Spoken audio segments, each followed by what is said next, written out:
It being 6:30, I'll call to order the meeting of the Oregon School District Board of Education. Today is Monday, March 9th, 2020. We're at the Oregon High School Innovation Center. Ms. Heitz, could you call the roll? Ms. Feeney? Present. Ms. Oderico? Here. Ms. Flanagan? Here. Mr. Pankratz? Ms. Vizak? Here. Mr. LeBrun? Here. Mr. Zak? Present. Mr. Pankratz is not present tonight. His grandfather passed away on Friday, and he is attending the wake out of town. I will read a short memo that he's provided to us on the school start times, but he really regrets having missed this, but I assured him that family comes first, and so our thoughts and prayers are with Troy and his family tonight and tomorrow. I've got proof that the meeting has been appropriately noticed under Wisconsin Open Meetings Law. Proof of that notice will be with Ms. Heitz if anyone wishes to inspect that. The agenda tonight contains our normal A, B, and C items, action items. We're going to work on the school start end times. We have a contract for girls hockey cooperative, capital maintenance project presentation, and request for approval. A school purchasing resolution for nutrition, and then a discussion on the village park board represented from Tim. Once we're completed with those, we're going to get an initial crack at our staffing report. Just get that information from the administration. That will be an action item for our first meeting in April. Okay, and then we'll have informational items, including an informational item on the district's response to the COVID-19 situation. So with that, I need a motion to approve the agenda as posted. I'll move approval. I'll second. Any discussion? All in favor signify by saying aye. Aye. Opposed? We have an agenda. Item 1 is the consent calendar. Is there any item on the consent calendar that any board member wishes to have removed? Okay, seeing none, I would entertain a motion for approval of the consent calendar. I move approval of the consent calendar. Is there a second? Second. I would note that we have a number of donations tonight. Anna Seidenstreicher, $500, an A-Team scholarship. Erica Mundinger, $100 for the A-Team scholarship. We have an anonymous $400 scholarship for Brooklyn Elementary Helping Families. The American Library Association's donated $300 for facilitating coding activities for Computer Science Education Week. Chris Muth and Prue Lotharius is $1,000 for the basketball alumni, and John Tanner $100 for the A-Team scholarship. We thank those folks for their generous donations to the district. I don't think we have any contracts, so we can do this by voice vote. All in favor signify by saying aye. Aye. Opposed. Motions on the consent calendar carry. Item B, communication from the public. Board Policy 18004 is authorize the board or allow the board to receive feedback communications from the public. Do we have anything on that? Does anybody from the public wishes to speak to the board tonight? Going once, twice, 3 times. Informational items, OEA report. Anybody here? I didn't see anybody. No report tonight? Okay. Student report. Hi. Hey, Remember, you have to do double this week. I know. I brought quite a bit. All right. It was a busy week for OHS. Our girls basketball team punched their ticket to state this past Saturday. They will play Hortonville this Friday at 1:35 p.m. in the Resch Center in Green Bay. Note that this is the first time since 1980 that our girls basketball team has made it to state. Yeah, so we're hoping to see a lot of fans make the trip. Spring sports are starting up here. Our OHS track team hosted its first practice tonight. And fine arts news, OHS was lucky enough to host Revoiced, which was a professional a cappella group in the Performing Arts Center this past Friday. Also, our OHS, OMS, and RCI choirs will all be performing this week in the PAC. Monday kicks off a pretty busy week for the high school. Our parent-teacher conferences will be taking place Tuesday and Thursday this week.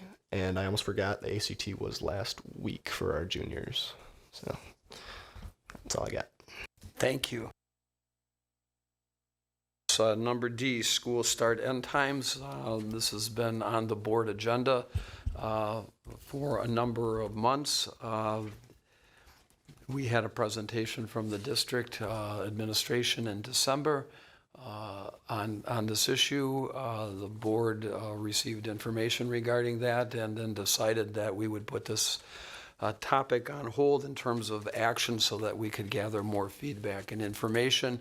We commenced a work group that reported to us at our last meeting, and so we went through the binder, and you had those binders from that meeting and to review over the next couple weeks up till today. We also got results back from our survey, which all the board members should have received late last week to review. And so now it's for us to make a decision tonight. Okay, it's time to move on and one way or another move forward. And so that's what the purpose of tonight will be about. The way it's going to proceed is first area will be as if there are any questions or clarifications that any of the board members need from any of the information that you have before you. Then we will move into the discussion mode. I've got a short statement from Troy to read. At that point, I'm going to turn it over to Anna, who was on the task force and the work group for us to begin the conversation, and we'll move from there. Okay? So I anticipate, getting a motion on the table at some point and then having a chance to discuss that. An amendment, if that comes forward, we'll resolve that along the lines as we do under Robert's rules. So everybody okay with that process tonight? All right. So anybody have any questions that they want to ask regarding the information? I know we've had an opportunity to provide the administration with questions, and I've funneled those to Dr. Bustler, and you've gotten responses for those. But any remaining questions or clarifications that anybody, board member, needs before they vote? Okay.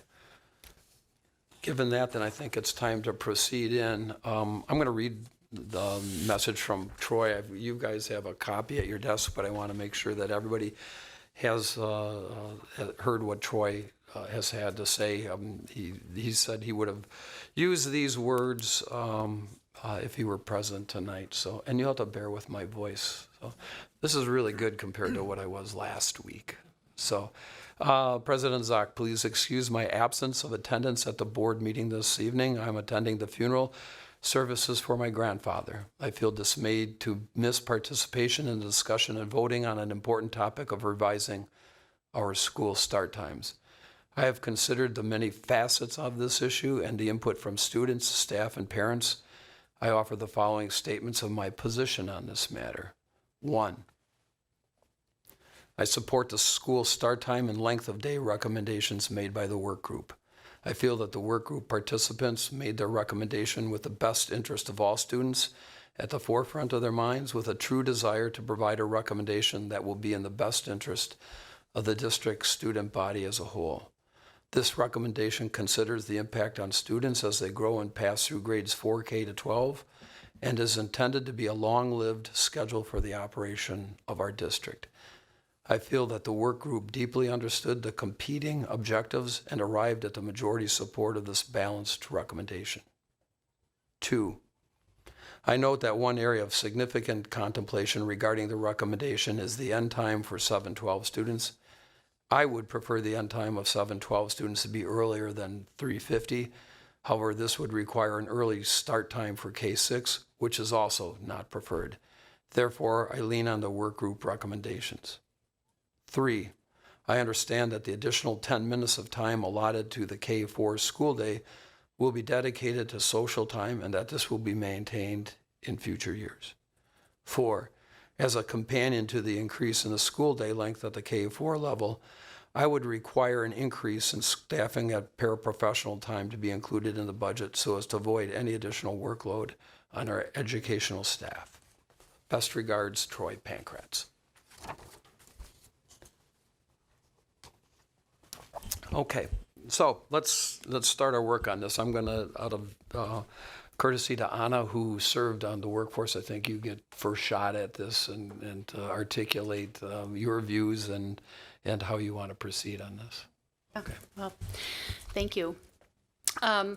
I feel really actually glad to have been part of the task force group because we were able to hear perspectives from staff, from parents, from administrative folks, and really dig deep into the issues and understand the complexity of all the things that are involved in this decision. Because I do feel that the work group, I agree with what Troy stated, that we were looking out for the best interest of the entire district as a whole. Certainly there's a give and a take, and I believe that's the case at all levels with this change, and it will involve an adjustment for all students and all families because this is a change. I would make a motion for our school board to adopt the majority recommendation as determined by the work task force, which consists of a start time of K through 6 of 7:50 a.m. and a length of day of 7 hours. That would result in an 8:35 start time for 7th through 12th grade, a length of day of 7 hours and 15 minutes, which would result in a dismissal time of 3:50 p.m. Is that a formal motion on your behalf? That is a formal Okay, I motion need on a my second to that, having a motion on the table. Is there a second? I'll second that. Okay, that gives us into discussion time, and Anna, you can continue if you want to proceed with kind of rationale for why you've made that motion and why we have a second. Absolutely. Our group talked a lot about that there is a need to resolve an existing transportation issue in our district. And this is not a result because of the new school. This is a result of our current two-tiered busing structure and the fact that our schools start at the same time of day. So in order for us to be able to avoid having 5th through 12th graders dropped off at school up to an hour before school begins, we need to look at a staggered start time. So that's a given from the task force that we need to resolve that transportation issue. We can't continue to allow that to be how we handle busing within our district. Secondly, we do need a plan that addresses our future growth. And the two-tiered busing scenario sets us up very well for the continued growth that we expect to see within our district. It's fiscally responsible for us to approach transportation with that model, and a lot of evaluation and study has gone into that. And so this plan will allow our district to responsibly address the growth in a fiscally responsible way and set us up for success as we continue to add folks into our district. So from that perspective, the double run model supports both of those goals, but requires that 45-minute differential between start times. As we all know, the original proposal started at 7:45 a.m., and there was a lot of concern over that. After looking at, again, all of the parameters and all of the pieces that go into this puzzle, the task force landed on 7:50 as a more palatable start time, as well as looking at how that compares with districts within the county. If you look at the 9 schools that we compared start and end times to, 6 of those 9 start their day at 7:45 or earlier. So this is very in line with what we are seeing within our region and within the county. So we've heard a lot about sleep, right? We've talked a lot about how some of these changes are going to have an impact on people's sleep. And to be honest, I kind of want to pull sleep out of the conversation a little bit because I feel like each individual has their own sleep needs, sleep patterns, and sleep habits. So for me, again, it's going to come down to an adjustment in our schedules to allow ourselves to be responsible with how much sleep our children need or our families need and how we handle and deal with our schedules with this change. So that's kind of something I feel like we can all individually deal with on our own, in our own ways. And I think we can all make that adjustment. So I'm not basing this decision on sleep. I'm really basing it on what I feel is reasonable for our learners and our teachers, what I feel solves the transportation issues that we have in our district, sets us up for that future growth, and balances the impact of those time adjustments on both ends of the schedules for our entire district and community. We will have to adjust our schedules, and I think all of us are capable of making those individual and personal changes to accommodate these changes in school start time. With regards to length of day, I do support the 7-hour length of day that has been under debate for the K through 6 schedule. The primary reasons for that is that I value the quality of the education, the diversity of class choice that is offered to our 5th and 6th graders, the relevant and empowering learning opportunities that are available, which is right in line with our goals, the whole child emphasis to offer that diversity.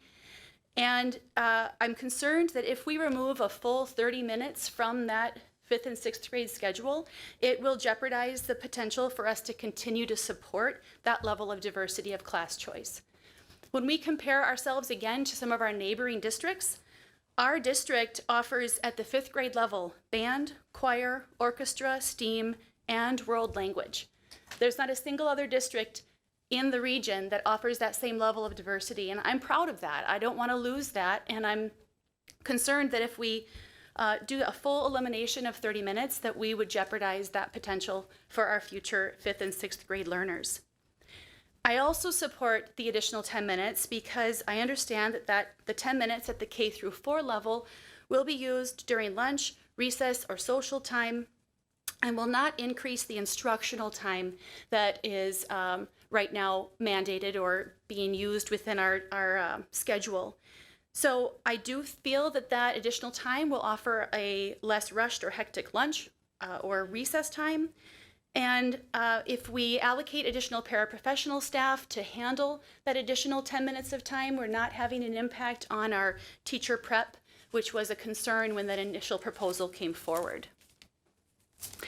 I also feel that the additional 10 minutes could be helpful at the 3rd and 4th grade levels. And the reason I say this is that when my children were in 3rd and 4th grade, they were offered choices to join choir and orchestra. And those two things are done during their recess time.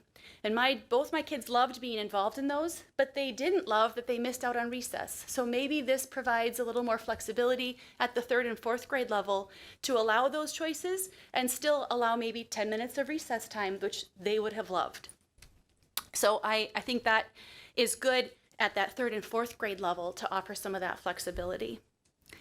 I also would say that the length of day is consistent with our neighboring schools. Again, we compared ourselves to 9 schools within the Dane County area. 4 of those schools have a 6-hour and 55-minute day. 2 of them have a 6-hour and 57-minute day, and 2 have a 7-hour or more day.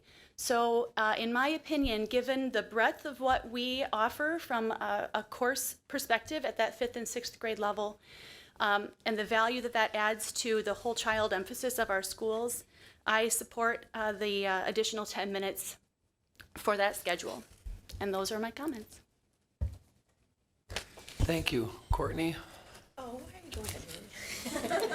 I can pass, you can say pass. Well, can you just restate the motion that's on the table for me in terms of length of day and start and stop times for everything so that Anna, you wanna do everybody's that? clear? You Would bet. you just Make say sure. that again? Yep. Yes, thank you. So the start time for K through 6, it would be 7:50 a.m. And the end of the day, will be a 7-hour day, so the end would be at 2:50 p.m. And then the 7th through 12th schedule would begin at 8:35 a.m. It would be a 7-hour and 15-minute day, and that would result in an end time of 3:50 p.m. Okay. I'm just going to make a couple of quick comments, and I want to hear what my colleagues have to say. I appreciate all that Anna has said, and I agree with a lot of what she said. I appreciated the work group's parameters, and I concur with some of them. I'm not sure I concur with the start and stop times completely, and my biggest concern is the time that school would end for our older kids. We're already, if you look at the Dane County school day schedules, we're already kind of an outlier at 3:30, and a 3:50 end time of day for the high schoolers is a bit of a concern for me for a lot of reasons. But I can be convinced that this motion that is on the table is appropriate, although I would prefer the original administrative recommendation, which was 7:45 to 2:45 for the elementary, and then the 8:30 to 3:45 for the older kids. So I have not yet made up my mind, and I'm really interested to hear what my colleagues have to say. This is a hard decision. There's a lot of moving pieces and parts and a lot of people who have opinions, and we've weighed them all, and at the end of the day we have to do what's best for all or most, and that's always a hard decision, and not the first one that we've had to make as a board. Won't be the last, but I would like to hear what my colleagues think about the recommendations as well. Barb? Well, of course, I'm really appreciative of the staff and the work group members who put in so much time and effort. You really turned over every rock as far as I can see. And I assume that some of the work group members were making a decision based not on their family's preference or schedule, but what they thought was best for everyone, and that's very much appreciated. I could be happy with a 7:50 or 7:45 start time. I think I have a slight preference for the 7:50. And it occurred to me that not only are the older kids going to be able to sleep in a little longer because of the delayed start time, but there's a second benefit of sleep time because they won't be spending time sitting at school. So I am concerned about sleep for that age group. And I think there will be benefits with kids who have better mental health and possibly better physical health because they're simply getting more sleep. Tim? I too appreciate all the time that people have put into this. Anna, thank you. You and Troy, who sat in on the work group meetings. I appreciate the process that we've been through. And I know it wasn't the process we launched off on, but I appreciate the process that we finished on. And I think there are going to be lots of opportunities where we don't necessarily launch off on the right foot, but it's not the wrong foot either. And I appreciate the adjustments we made along the way to hear everybody's point of view. And knowing that it is everyone individually had a point of view. We have a lot going on here, and this is just the tip of the iceberg as we grow our district, without question. We have a new school coming on. We currently have extended wait times that we are trying to eliminate. We've had a challenge at some of our furthest out neighborhoods in terms of pickup time and, again, wait time, etc. And there is always the budgetary factor. Always the budgetary factor. And from a taxpayer's perspective, that means how are we balancing what I pay with what we need or want. And I think I know people are afraid to talk about that because it's, after all, only money, but there are lots of people in this community where money is a very human thing for them. As I mentioned, I appreciate the involvement of not only Anna and Troy, but of our administrators, our educators, our students, and our community who spent the time to share their perspective and be open to hearing others' perspective.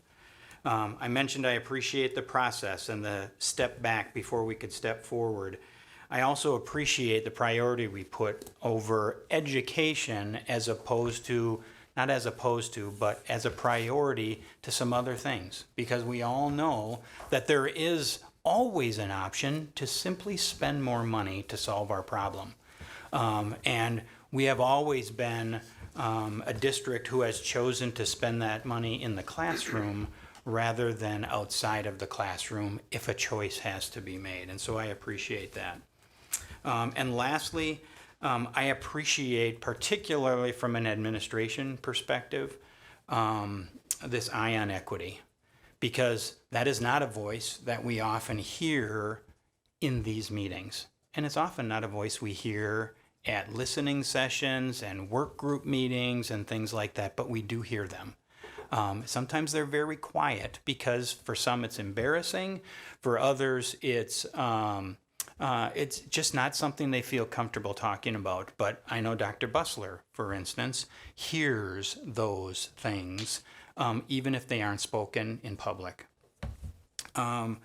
With that in mind, I was not in favor of starting a whole lot earlier either, but I think 7:50 is not a whole lot earlier. I know it's much earlier for our youngest learners, and so I'm only going to use my perspective because I'm an expert on my perspective. And from my perspective, my kids have always been better at doing things earlier in the day than they are at the end of the day. And so I feel strongly that a little bit earlier is better for me, and at least it was better for our family. And so I'm satisfied.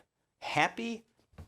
We can never be completely happy, but I'm optimistically satisfied with starting at 7:50 and at 8:35 and ending with the days we talked about, the 2:50 and the 3:50.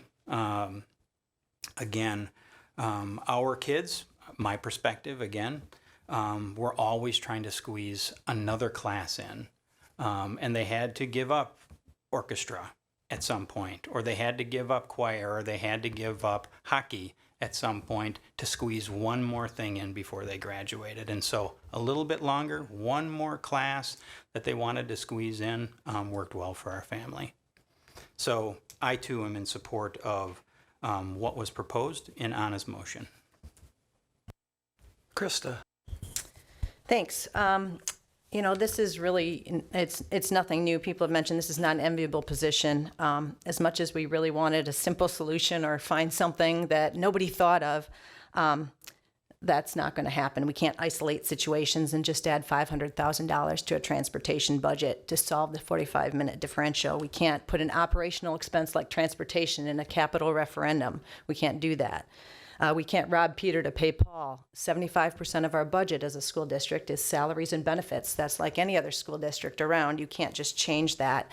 And we can't just pay attention to one constituency. So at the end of the day, every one of us is going to have to adjust. And actually, I think it's a great opportunity for us as adults to model adjustment for our kids. This is a great opportunity for us. I appreciate the work group and all the work that was done. I want to acknowledge all the people that I had personal conversations with, educators, administrators, mental health professionals, parents, students. Every one of those informed my decision.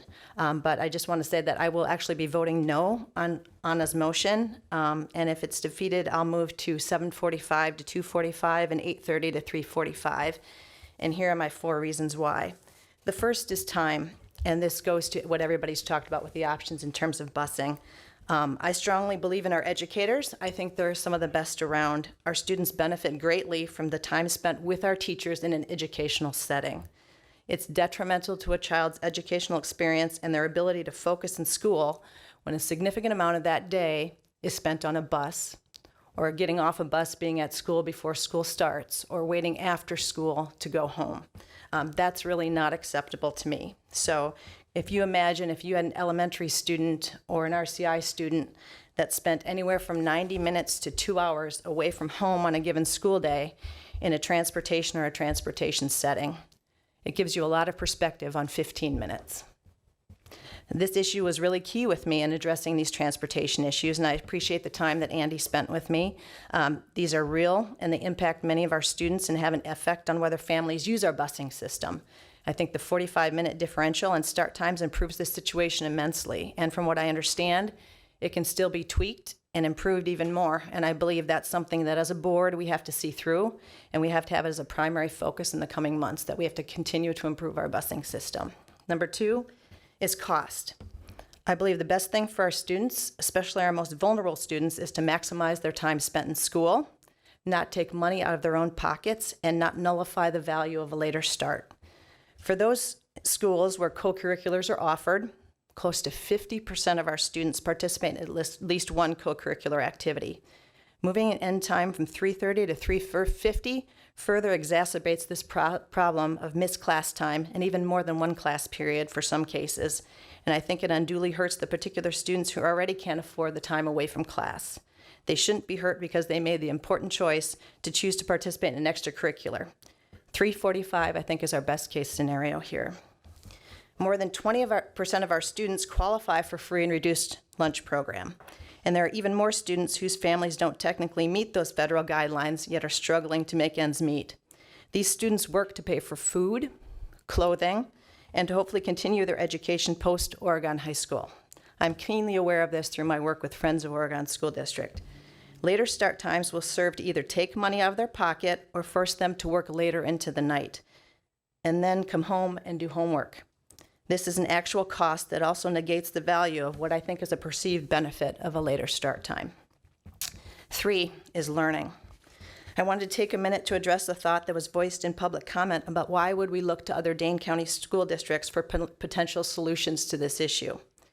2 of our bedrock principles for this district over many, many years have been the concept of continuous improvement, and that the other is all of us are learners, not just our 4K through 12 students. We're all learners. Some of the best schools in the state are right here in Dane County, and many share our similar values of whole child emphasis, educational equity, caring and professional educators. We are regular collaborators in these areas of mental health, equity, new teacher mentoring, co-curricular programs, and many others. And some of these districts are a few years ahead of us in terms of addressing growth, learning through a changing demographic, and developing programs to address both. So why would we not look to them and learn from them as we move into a school start and end time issue? Many of the elementaries in Dane County, like Anna pointed out, 6 in fact, start at 7:45 or earlier. Not one high school, not one in Dane County ends past 3:45, not one. We can learn from other districts. And the 4th is adjustment. It's my belief that these changes are reasonable, especially given research I've read and those I've talked to with valuable education, experience, and expertise about our children's emotional and academic development. Here's an example. I've been in education for the last 25 years in both middle school and elementary classrooms. I teach in a neighboring district from Oregon. Our elementary schools begin at 7:35 and end at 2:40. You read that right, 7:35. Little 5 to 11-year-olds get up, probably before 7, and jump on that bus or pile in the car to be dropped at school at 7:35. We've had this start time for at least 11 years that I've been at the elementary level. Not one complaint. Not from a kid, not from parents. Not one saggy-eyed kid dragging himself or herself up the stairs to my room each day. They are bouncing in. They are awake. They are determined to find out what is in store for their day. They are full of questions and curiosity. Let's fast forward this 7:35 start time to first recess, then more classes, then recess and lunch, then more classes, then the bell at 2:40. Sluggish? No. Completely wiped out from the day? I say not. We are over the 6-hour and 50-minute time of the elementary day in Oregon. Ours is 7 hours and 5 minutes. My point here is that these kids are pulling off a smidge longer day than Oregon kids and are coming back day after day with a 7:35 start with a zest for learning after a night of activities just like an Oregon kid would have experienced. My perspective? But my perspective comes from years of working with children. Many others I talked to shared this view. Children in our district already do have to make adjustments, so this really isn't a new concept. RCI starts at 7:50, which is 15 minutes earlier than our elementaries now. This new plan actually lessens the number of transitions of start times over the course of a student's time in the Oregon School District from 4 to 2, so we actually do have a benefit here. And one other thought, and I'm borrowing this from another person I talked to, just think about how you're feeling right now today. We are a day into daylight savings time. It's a 60-minute adjustment. You and your kids may be tired, cranky, and not liking it one bit, but what happens in a few days? You adjust. So to those who have weighed in and been very vocal, we really appreciate your advocacy and voicing your thoughts for what you believe is best for you and your family. That's really what makes this district a great district. We want people involved. We want people to voice their opinion. We've listened to you and we've heard you, and you've done your job. But as board members, it's our job and our obligation to consider all of the realities and recognize the voice of all families, especially those who may be more vulnerable in an environment that these proposed changes may bring. So that is why I support a 7:45 to 2:45 and 8:30 to 3:30.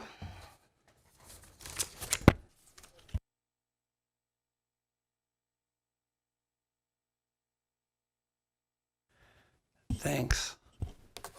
I appreciate all the comments. Any comments arise out of that discussion? Okay, then I'll give you mine, and I made up my mind last night after a three-year journey, because I think it was 3 years ago we started talking about needing to deal with the problem of transportation in some areas. And it was about the same time that we started talking about the research for adolescents and the appropriate school start time for our older students, and putting that on our radar. As we approached the likelihood we were going to have to build a new school and what that meant, we deferred that decision until we got to this point where we were about ready to jump off with opening a new school and changing our transportation model to fit new routes, so it made sense to do the school time at that point. So I've got a binder like about that thick with transportation studies, and thank you, Andy, and the administrative team for doing all that. We looked at a ton of different ways to try to resolve this problem, and the issues, and the best way and the most prudent way to move forward with is the double run. I mean, it expands our ability to grow, and it's the most economical of a number of different ones we looked at. So I've got a packet like that I've looked at as we walk through the actual school start time stuff. I've looked at every email that was sent to the board. I've read through in detail the materials that we got last week or 2 weeks ago. I looked through the survey. I looked through all the questions that the board asked. I've talked with a number of you. And I got answers to some busing questions, that I looked at over the weekend. So it's been a long process, and I know every one of the board members put in the same amount of work, and Anna and Troy went above and beyond and spent a number of nights doing that. So this is one of those issues, and there haven't been a lot of them in my experience on the board where we can't find a solution that seems to fit. Most of the time we find something that fits. This is just one of those beasts that you go left and you hurt something right, and you go right and something hurts left, and you try to cut down the middle and you hurt that a little bit. So there just isn't a great solution to this that meets everybody's interests with it. And so all the points for starting at 7:45 versus 7:50 are well taken. And at the end time, we've all known where those pressure points are. It's elementary start time, it's the minutes off of the RCI, and it's the end of the school day, and where you fit that. For me, when I first heard 7:45, my initial reaction was that seems a little early for me. Okay. Now I looked at all the data in terms of where other elementary schools start in the county, and said, "Wow, that surprised me that they started that early." But for me, that rang a little early. And one of the things I wanted to look at was the bus pickup times, the first pickup and the average first pickup, and where that fit with a 7:45 and 7:50 start. I had ruled out 7:55 just because that impacted the end of the day at the high school. That wasn't acceptable to me. So for me, I'm on 7:45 was too early to start elementary. The end of the day was too late if we started at 7:55. 7:50 targeted the middle, which isn't perfect for me, but it made me feel a little bit better about the end and the beginning, but not entirely. So I'm going to vote in favor of the motion. And part of that's due to my own reasoning, but part of it's due to deferring to Troy and Anna, who walked through that and who spent a lot of time as board members walking through the data and talking with peers. And so I respect their opinion on that, and it kind of matched what I'm feeling. But I know exactly what you're talking about, Courtney, and your discomfort at the end. Chris, I know that too. And one of the things I like about this process is we're probably not all going to agree on this issue, but the manner in which we engaged in this process as a board coming from different places, I hope is a model in a world where we try to address problems by yelling and screaming and calling names, that this issue we talked about in a very systemic way, in a very fact-based way, trying to hear all voices and giving time to process. and respecting the fact that we might come to a different decision than other board members or other members of the community, okay? And we'll have to move on. One of our board papers talks about the fact that change is not status, or status quo, then I'm messing this one up.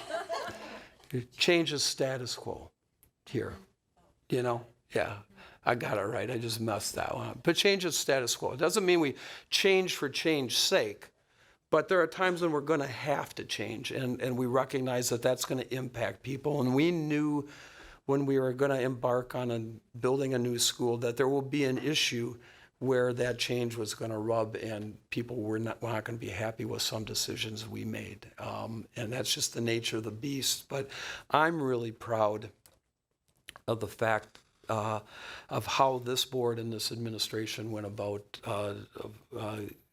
getting to a resolution of the decision, even though it's not perfect.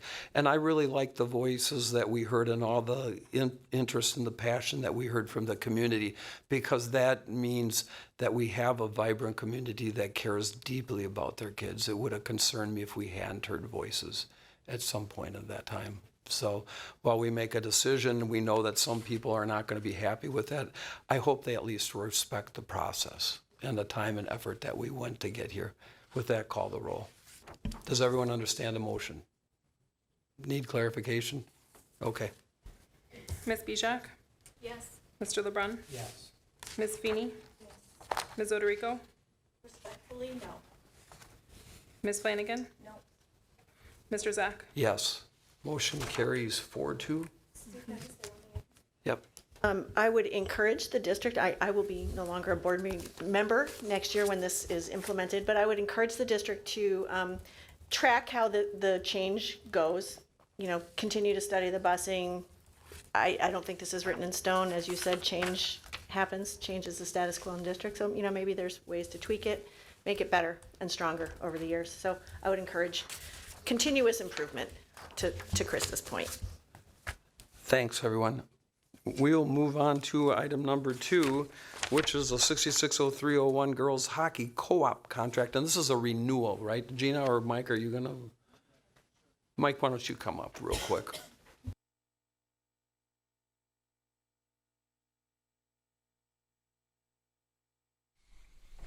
Hello. So this is a renewal, but it also adds 2 additional teams to the co-op, which would be Lodi and Orfordville Parkview. So this would increase the number of our teams to 7. It's to increase the number of student athletes who can participate and to keep the team viable. Gina, have you looked through the contract? Yes, I have, and I Meets your approve approval? It Okay. does. Any questions of Gina or Mike on the renewal of the contract? I have a question. How many do we have participating this year? 2. And is that about what it's been, or is it on the decline with only 2? It's been around 2. Okay. 2 to 3 to 4. We'll go down to 1 next year, depending on how many freshmen come out. So we don't always know until the season really gets here because of Tier 1 and other opportunities that kids might look at. Okay. Thank you. Any other questions?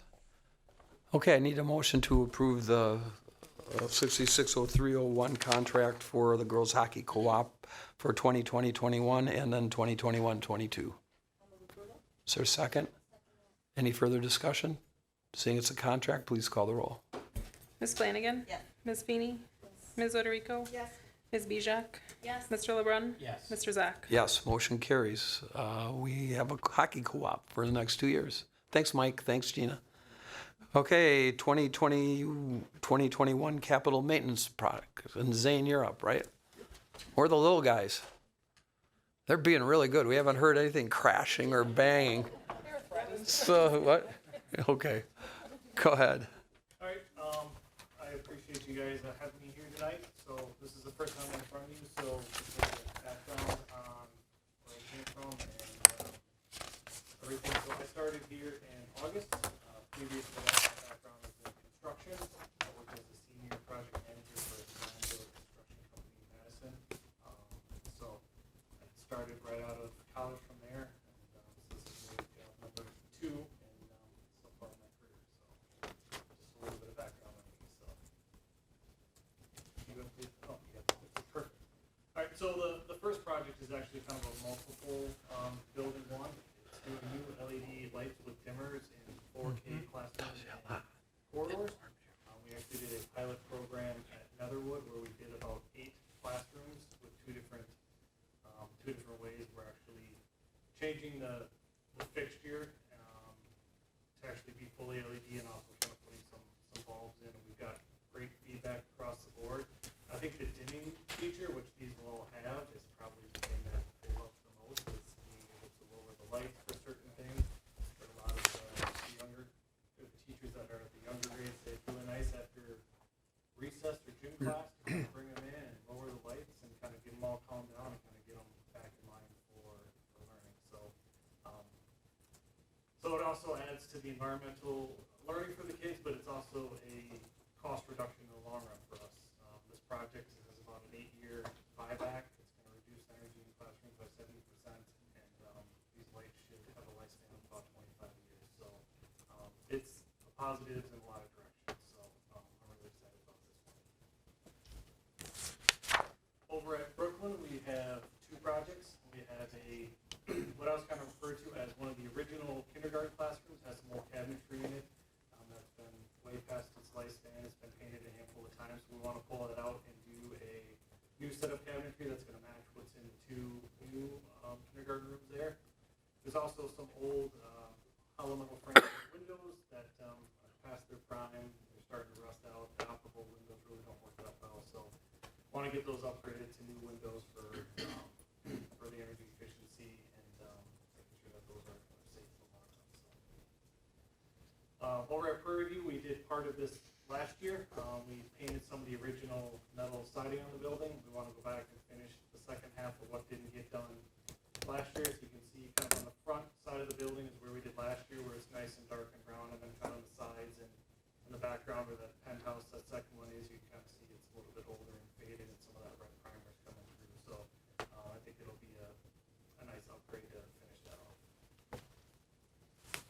Handful of things over at Netherwood. We've got a new set of frames and doors that we'd like to put into the big, what I call the opening into the big gym, which is kind of the backside of the DO there. Really close that off, let that really act as a classroom unto itself. There's a lot of activity in that hallway between the DO and cafeteria and everything else. So I think it's going to be a good advantage to that room. We want to do some new ceilings in the 3rd and 4th grade rooms. The grid was updated when they did the HVAC project, but a lot of the older tiles were used probably as a cost saving during that time. So they've kind of lived their lifespan. Want to flip those out and do what we have here, which is kind of a smaller 2x2, which is really what I'm trying to work towards as a district standard. Second half of another project from started last year with the new partitions in the boys' bathrooms. The girls got it done last year. And then the biggest thing here is going to be out of my capital maintenance budget is kind of the new base and drainage and border and mulch for the new playground that they like to do at the back of Netherwood. So very similar to what was done at Brooklyn a couple of years ago. So we're proposing to use something a little bit different. It's called jelly bean mulch. If you kind of see in the lower corner, it's actually a mulch that's made up of remnants and cut off of pieces of, no, it's not, Sarah, it's not jelly beans, I swear. The kids are not going to eat the mulch. It's called jelly bean mulch, but it's really leftover remnants from rubber floor material that's made. They cut it up, they kind of grind it up and take all the sharp edges off. So you don't have any of the issues that you do with some of the recycled tires, some of those, steel or other things. There shouldn't be any issues with latex allergies and stuff. So a lot of help from the nurses, kind of insisted or kind of worked with us to find something that will work well. So we're actually going to use this as well up at the playground for the new school in the forest there. So roam corners really have outside projects there. From the back of the cafeteria out to the playground, they've asked to widen the sidewalk there. We're also going to pull some squares out to be able to kind of regrade and fix some drainage issues back there. There's a couple of miscellaneous concrete repairs, just kind of at entry drives and exits that just need some TLC. And then what I was told, and I've never heard of this before until I sat down with Paul and Darcy, but the panda ball or gaga ball is about the most popular thing there in the entire school. So they've asked us to try and do a little something to help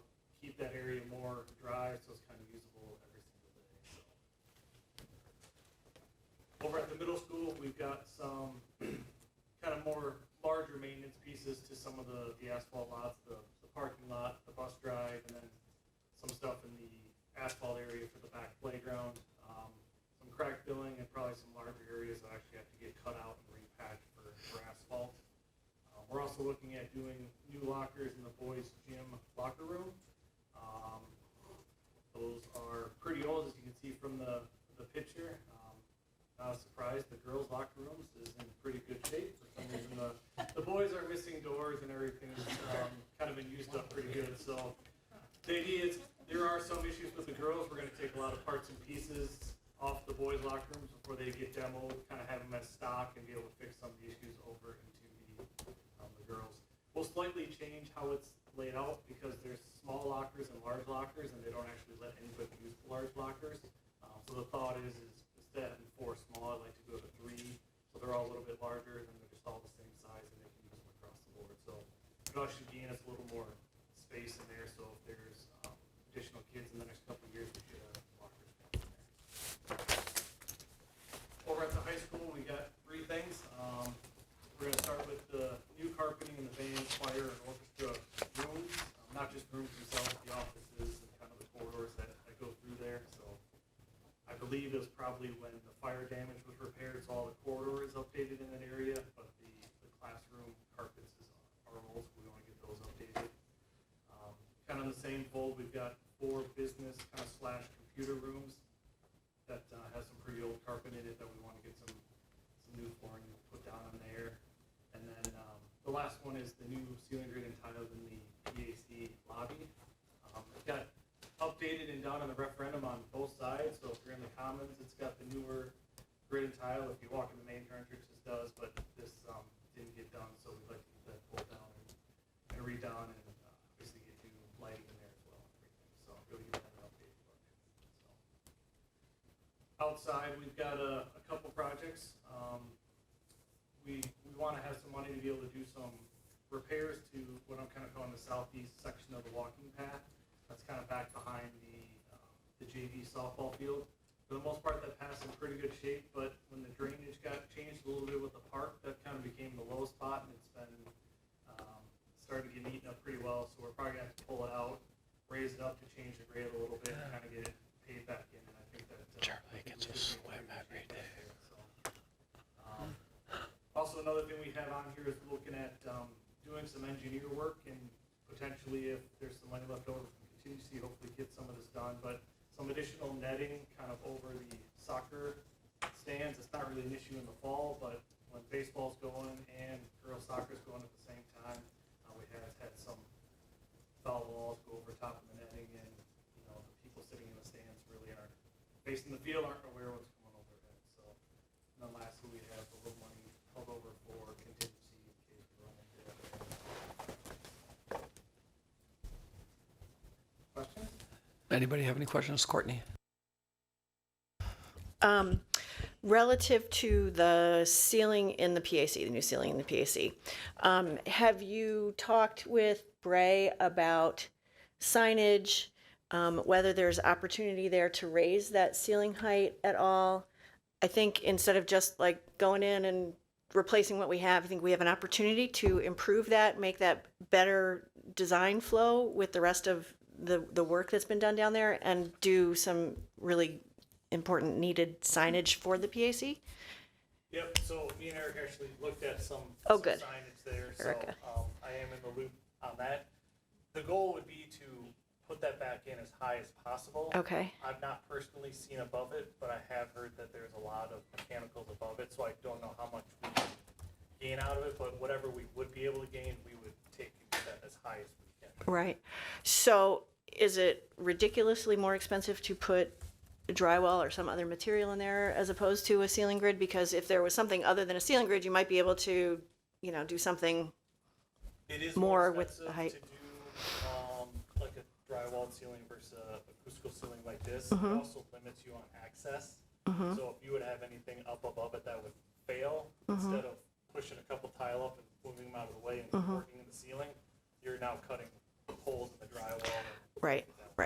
Yeah, I know how that works. So I guess, I guess I just would encourage you to, and Erica and I have had conversations about the signage in there and the opportunity to put a sign that's vertical that you can see as you're approaching. So as long as you're aware that that opportunity is there and Erica's kind of on that, I would just encourage it to be not just a sort of afterthought ceiling grid, if you can do it, and improve the lighting. I mean, there's a lot of things you can do in there. So cool. Thank you.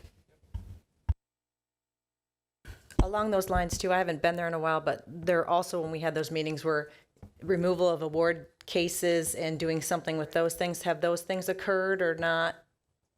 We have not done anything with the old kind of built-in trophy cases. Yes. Stuff. We have not done anything. Okay. Because I think that was part of the plan too, that those are old and don't fit really anymore. And so I don't know if there's money available, contingency, when we get through this, if there's some opportunity to do some things there. So that was one question. Two was, I'm happy to hear that we don't have an equity issue with two boys things on here, no girls, and it's really the care the boys take of things, not, and the girls do better care. So I'm happy to hear that. Third was the pool. I don't see anything in here associated with the pool. Specifically, Barbara and I can speak to the girls' locker room with the pool and the showers. I don't know if there's just not enough money or we haven't determined that that's a high enough need, but there seems to be some need there.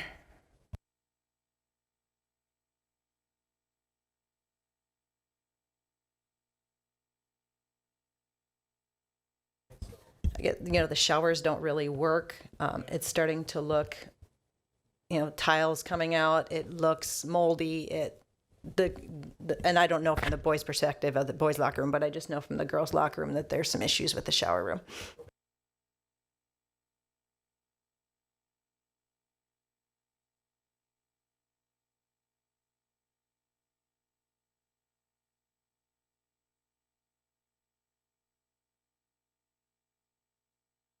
Any more questions?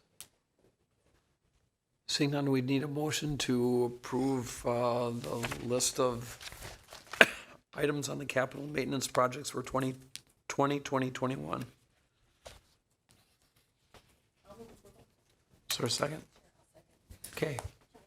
Yep. I would Any really comments? encourage, particularly, I'm just going to go back to Krista's point about the award cases and stuff. While you're in there, do the whole area and do it right. Even if it means you can't put new carpet in the computer rooms for a year, I would really encourage you to focus the efforts on that space, because that is used by everyone in our community all the time. It is the face of the high school, it's the face of the district. Let's do it right. So that's my 2 cents. And recognizing that this is a fluid document, we're accepting its approval. So, okay, all in favor signify by saying aye. Aye, opposed? All right. You've got a blueprint. How's that? All right, item 4 is Wisconsin School Nutrition Purchasing Resolution. Is that you, Brian, or Andy, or who's school purchasing? Yeah, I can take a shot at it, and then Sarah's here as well. Oh, where's Sarah? Yeah, Why don't come on up. You were blocked. Yeah, Cubby blocked you. That's okay, Cubby. I know, it's the hair. I'm jealous. All right, go ahead. So joining, this is a buying group, which comes with a lot of different benefits that I see for our district. One is that it'll gain buying power for our program. So we will hopefully be able to reduce a lot of our costs when it comes to food. And then additionally, this buying group is really focusing on eliminating some of the non-clean labels from many of the major brands that we can purchase from. So it will allow us to have access to healthier foods for the kids. Yeah. Gina, have you looked at this? I have, and I absolutely approve as a mom and an HR person. And as legal counsel. And there's no conflict there. That's correct. Okay. Does anybody have any questions regarding this? I just have a question. Have we not participated in this before? Is this a new program? Not this particular buying group. Okay. Historically, there was a different buying group, and a few years ago they split, and then, there was some conflict between the two. So this is a newer buying group, and since they broke off, they started focusing on better nutrition in the schools. Yeah, well, I think that is awesome, and I'm really happy to support this. Perfect. So that means you're going to make a motion to approve it? Motion that we Okay, well, I heard that. It was approve. implied. Yeah, is there a second? Second. Okay, any further discussion? I just want to make one comment, and I'm just using this opportunity because it's not quite fair, but Anna brought this up at our last meeting, and I would like the district to really look at providing good, healthy breakfasts for kids, because whether start time is 8:05 or 8:50, kids often are not ready to eat that early in the morning, and let's just go with that and figure out a way to get them something nutritious in the morning when they get to school and their bellies are ready to eat. So Yep. And Barb, Brian and I have had a preliminary conversation about that to figure out what the cost of that would be for K-6, what the implementation plan would be, and when would the earliest implementation be if we could afford it. So we're looking at that and hopefully have something back for you at the first meeting in April. Okay. So, yeah, thanks. Oh, we got to take a vote, don't we? Yeah, we haven't voted. We haven't approved it yet. Me? I wish, no. Excuse me, Ms. Bijak. Yes. Ms. Oderico. Yes. Ms. Feeney. Yes. Ms. Flanagan. Yes. Mr. LeBrun. Yes. Mr. Zach. Yes, motion carries 6-0. Thanks. Thank You have a buying group. All right, the last item on the action items is Village Park Board Representative. This is on the agenda. I had a conversation with Tim, who is our Park Board rep for the Village of Oregon, and he wanted to update us on some developments and whether or not we should put a position in to the village on it. Tim, the floor is yours. So I've been participating on the park board for the last couple of years, and actually more than that. And it's been fascinating to connect the village with what the school district is doing. And more recently, that has become a very important issue for me because I see lots of money being spent. There's been a lot of changes at the village board level. And new perspectives, which is always a great thing. And you will be noticing in the very near future, over the next couple of years, some significant changes to village parks. The village has recognized for some time now that they really haven't put money into a lot of the parks.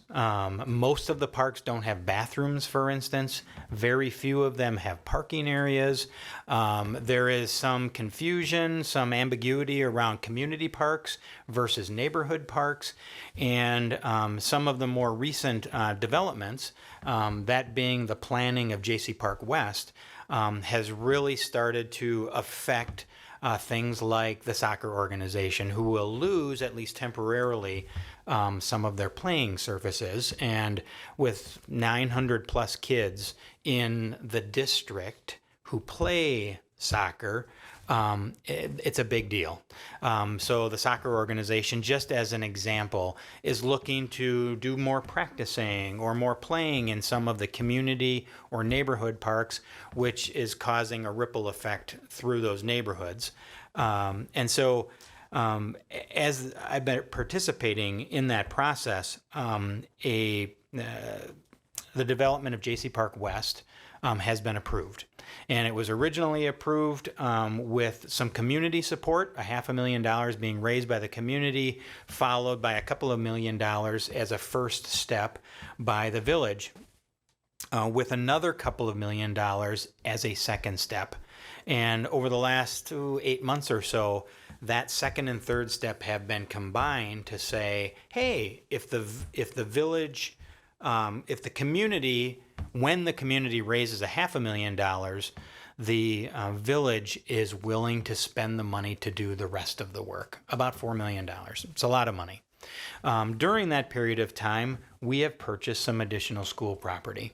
The property specifically that I'm talking about is the 106 or 7 acres at the edge of Oregon, between here and Highway 14, across the street from McDonald's, just so people have a sense of where that is, where we are going to need some athletic fields to support whatever schools go in there, whether it be middle school, elementary school, or whatever goes in beyond that.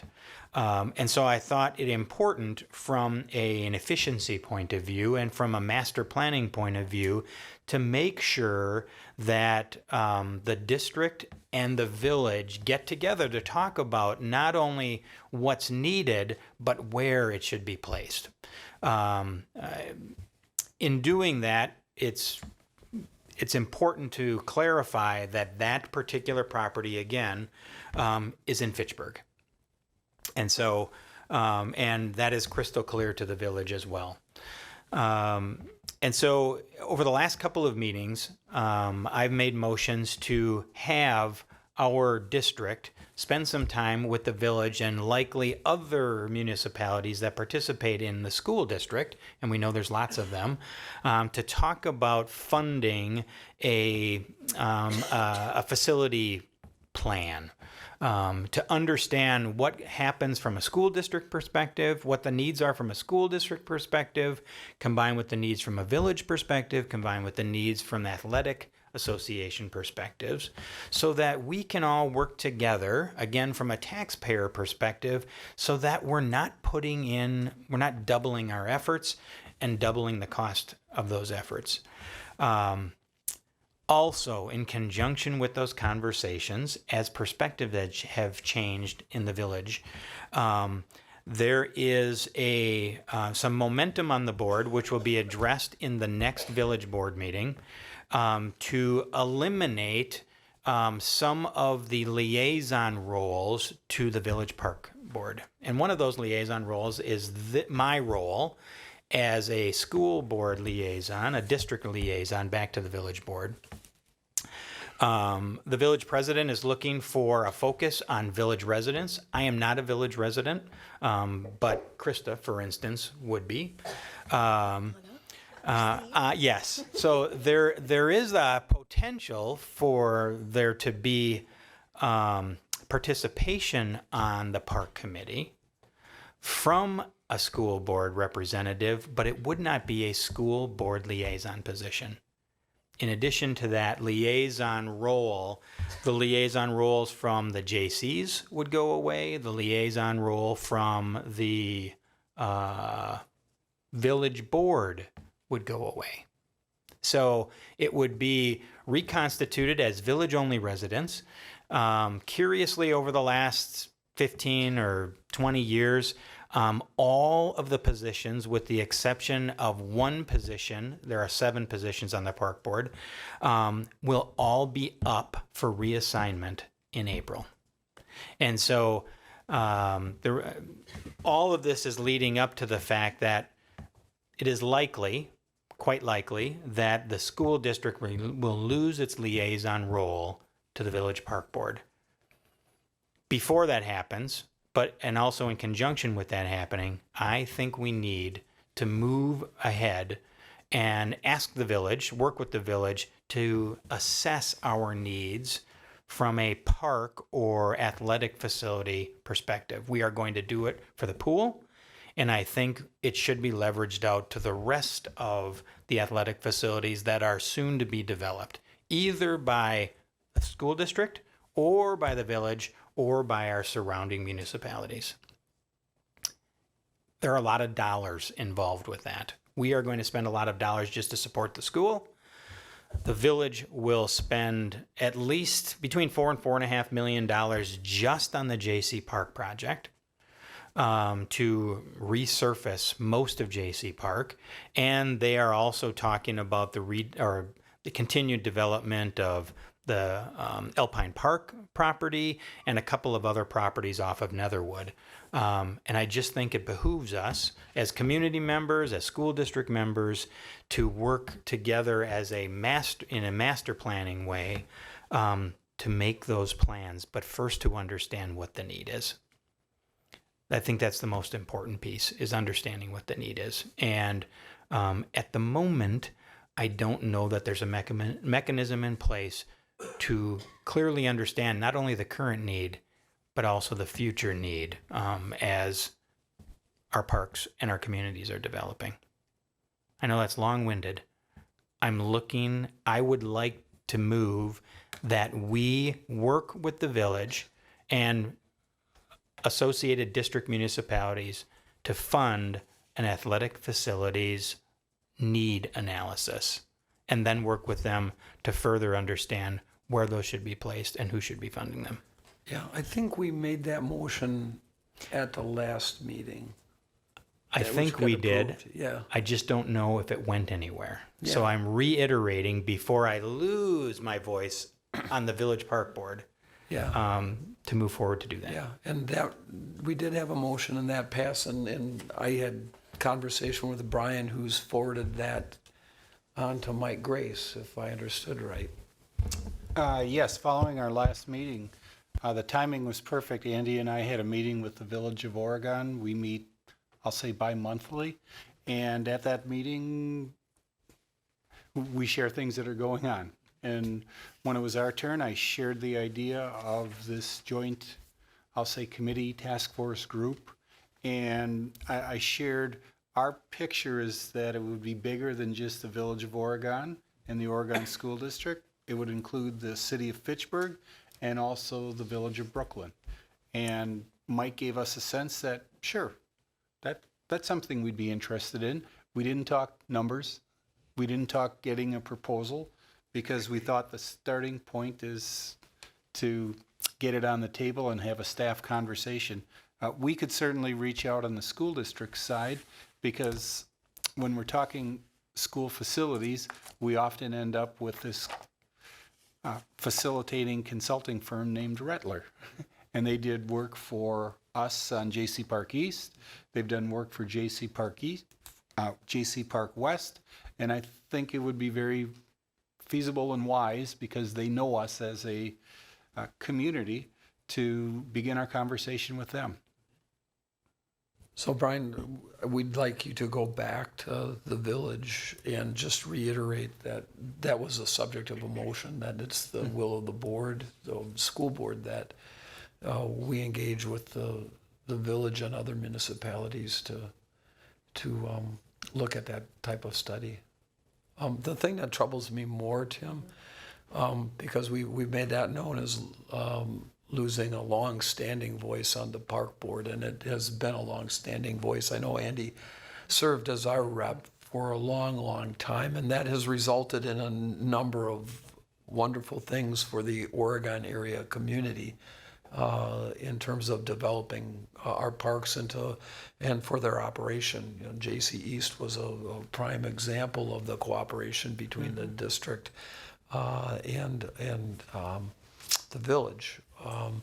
You know, the fact of the matter is that we do maintenance and upkeep of some of the village parks, including Kaiser Park and the ball fields there. Those are maintained by school district employees in the summer. We do the scheduling for the activities on those fields. And, you know, it's been a cooperative. And so to hear that the village is seeking to remove us as a voice on the park board, where we've had mutual beneficial interest over the years, concerns me.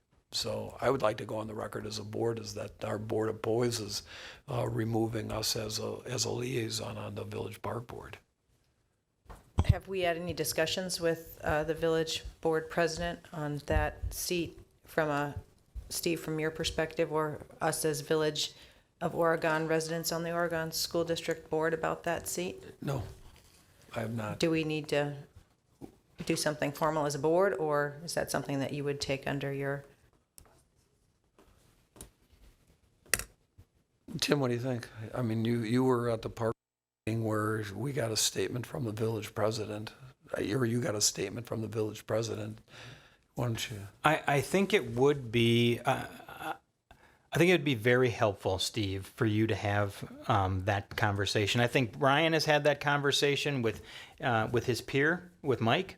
I think it would be helpful for you to have that conversation with your peer, with Jeannie, just to reiterate the importance of working together, especially when we're talking about spending that kind of money for thousands of kids and village residents.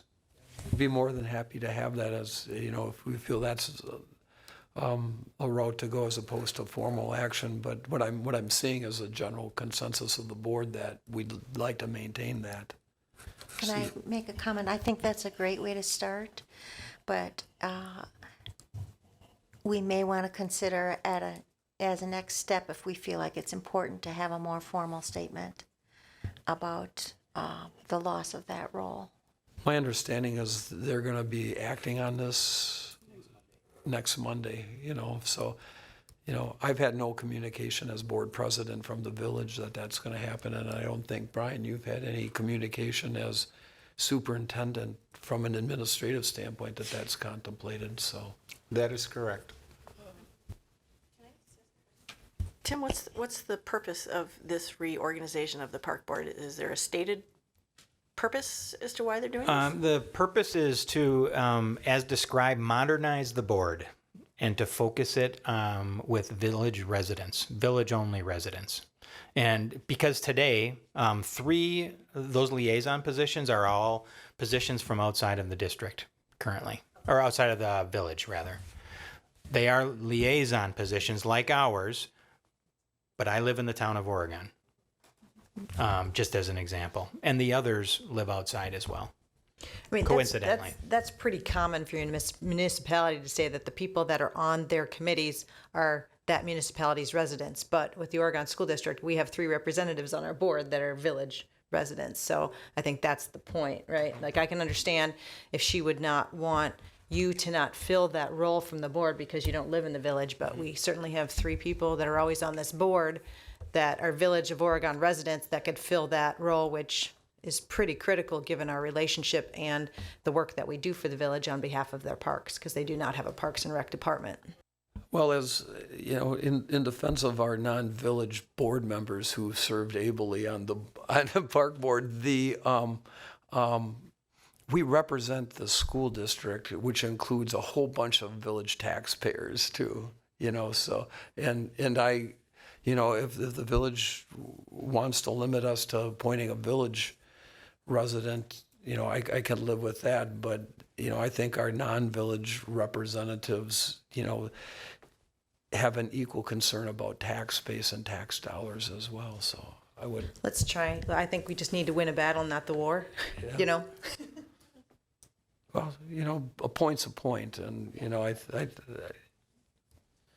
So I just clarified that, and they could certainly have somebody on the park board who is also on the school board, but that would be coincidental, not a requirement. Correct. Yes. Yeah, and what I'm hearing is that, given the nature of the relationship over the years, that there's a benefit to having, the Oregon School District on that, because we hold a substantial amount of green space in the village, and we've been a good partner over the years in terms of providing tax dollars, school tax dollars for use of village fields and maintenance of village fields. Okay, I will have the conversation. Thanks, Tim.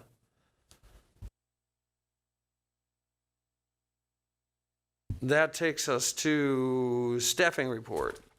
Who's leading this show? Gina will get us started. All right, thank you. So you have a pretty big packet in front of you. So I just want to say from the outset that our goal tonight, because it is an informational item, is to receive your feedback and questions and to let me know what information you would like me to provide so that you can make a decision on the April 13th board meeting.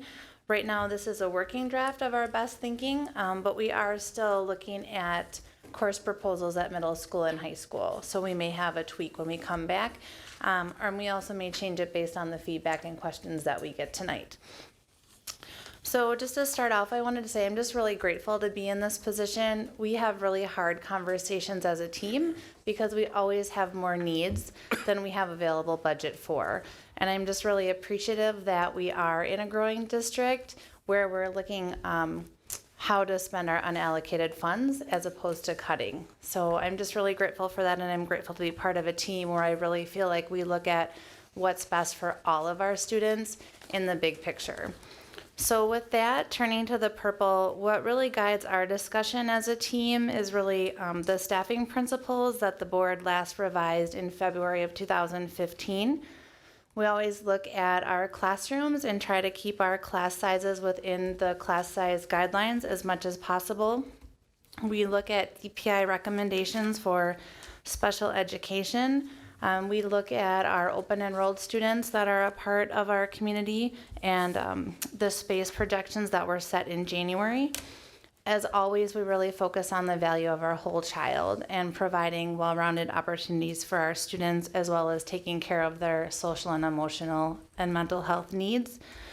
We always try to be fiscally responsible in our decision making, and we just continue to monitor our enrollment on a weekly, if not daily basis at this point.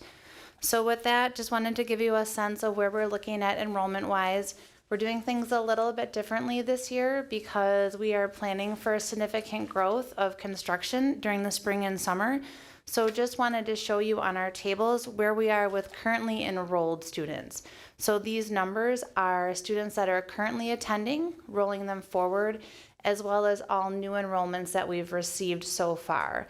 We do project to have more students than you'll see here, but just wanted to give you actual numbers as of March 1st. With that, I will turn to the budget summary. You heard a lot about this from Andy at our last meeting. Had a few revisions for you, just letting you know the big picture estimate that did not change from what you heard last time. If you look at significant expenditures, there's a few modifications that I have for your consideration tonight. One, if you look at the educator compensation plan, I really broke that up into two different numbers. So if you remember on our educator compensation plan, right now we have educators within 3 levels, the green, orange, and blue. We don't have anyone officially in the purple level, but we do have educators within those salary bands above the blue level that I really have named off schedule. So they haven't been moved into the purple. No one has, and that's part of the discussion later. But we have 31 educators that are above that blue level. So if you look at just educators that are moving from the green to the orange and the orange to the blue, that's $204,000 estimated for the educators we have right now.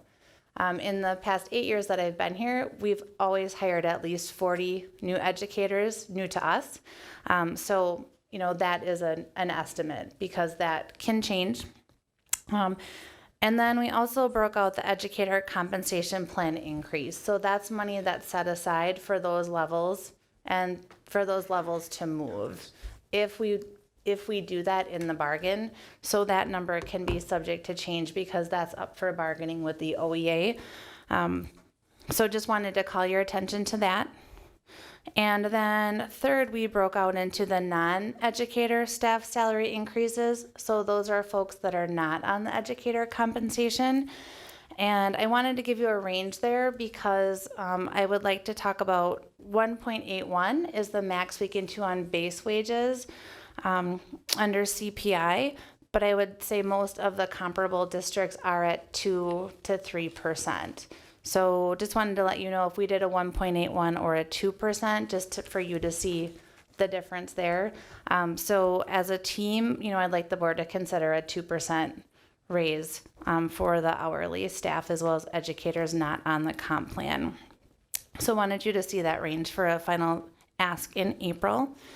I'm happy to report that our health insurance increase is really thanks to Andy's excellent negotiating skills with courts as well as significant work by our wellness committee. Our experience in our health insurance is great this year. We're really proud of that. And so instead of the 4% cap we have in our contract, our increase is only 2%. So that's really significant savings on that end, which makes a big difference.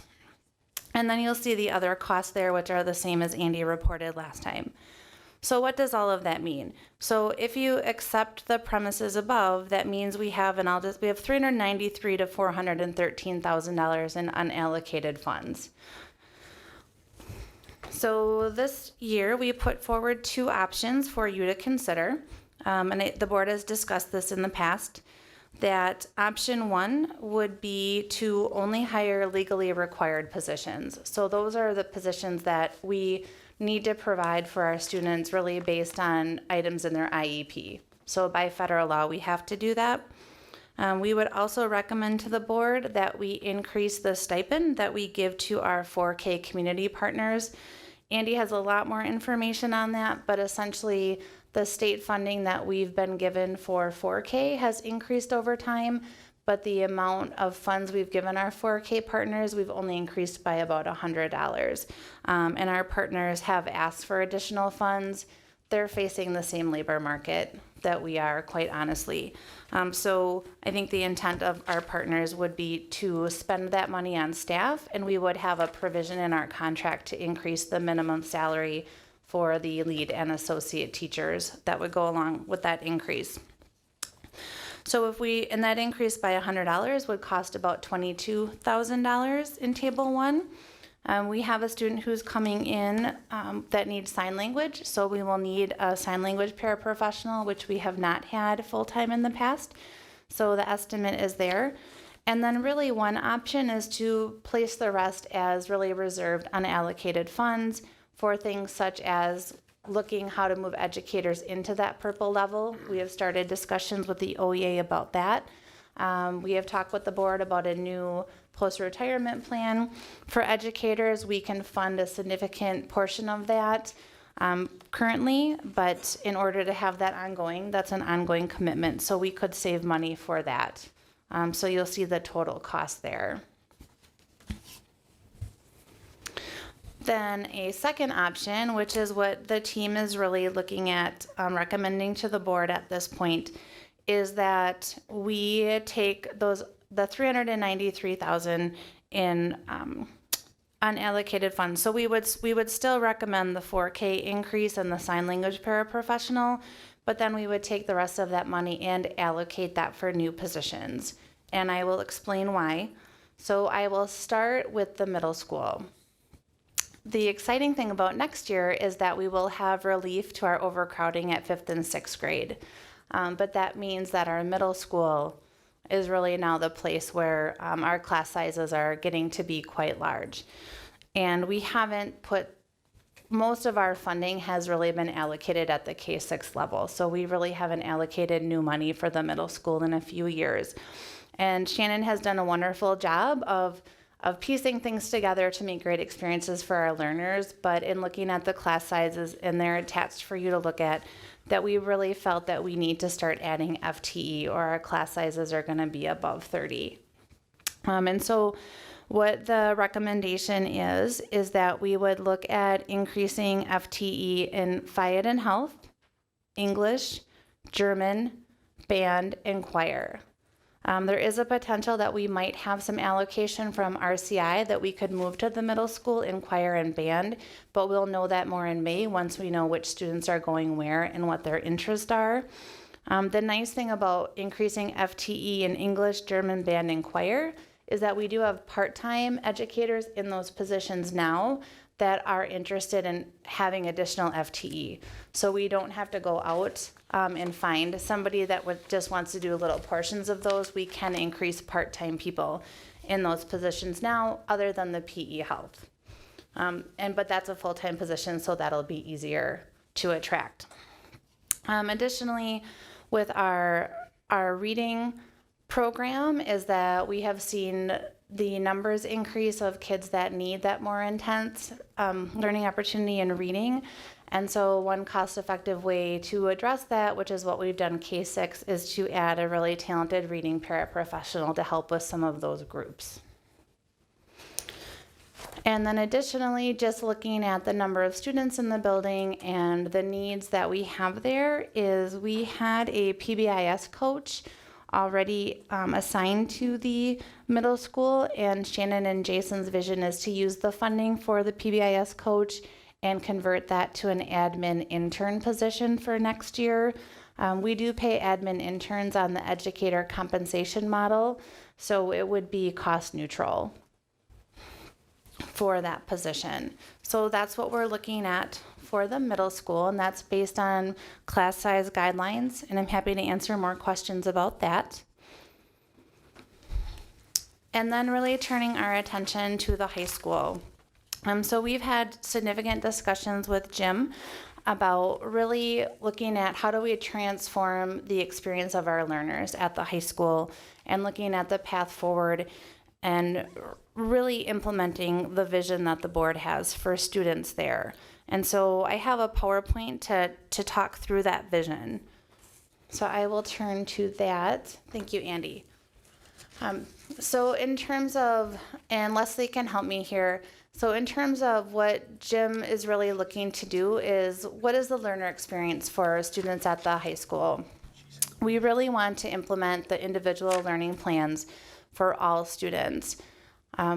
So part of that is that in grade 9, looking at having transition plans as students move into high school. That for grade 10, all students would have a check-in, so individual conferences. That we would have embedded academic and career planning activity for all grades. We would have advisory-led ACP learning activities as part of their advisory experience. We would increase our options for job shadows, mentoring, passion projects, capstone projects, and other things to really give our students that hands-on learning opportunity. Then in grade 11, we would really focus on post-secondary planning. So whether that be college, 2-year, career to work, really helping kids focus on what does life look like after graduation. And then senior year, we would have checkout conferences for each and every student. So if that looks like a lot, it is, but it's pretty exciting to think about. So of course the question is, well, how do you plan to accomplish that? So we would implement what, as far as I can tell, Jim Pliner has coined the phrase neighborhood model, because if you Google that, I was not able to find it. So I think that's a Jim Pliner term. So I have to joke with him that this might be his PhD. So really we would look at adding a full-time counselor, as well as we have one counselor at 0.9, so we'd increase her to full-time, and really have 4 groups. If we could add an associate principal, so we'd have 4 groups where every group would have an administrator, counselor, and admin assistant assigned to that group. So for example, let's say we did it by the alphabet. Group 1 might have, I'll make it up, A through E, like your last name starts with, and that you would have a team dedicated to you. And they would really look at, okay, how to make sure that we're implementing the vision that I just discussed. And students in the same family would be served by one neighborhood.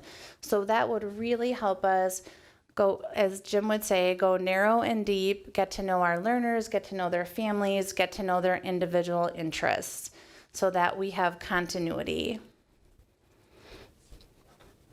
And so that administrator assigned would either be an associate principal or the principal.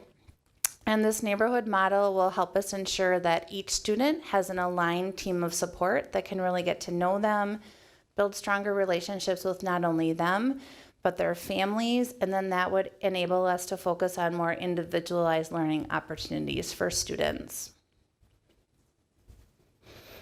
So how do we accomplish that? We've started that process already. So our vision for next year would be, if we added the associate principal and the counselor, that we would start implementing that neighborhood model, but then we would have a steering committee made up of Jim, a counselor, and our school career coordinator. And so having an associate principal would free up a little bit of Jim's time to really focus and have that steering committee to really design and implement and make sure that we're putting systems in place to make sure that we can ensure that opportunity for each and every student.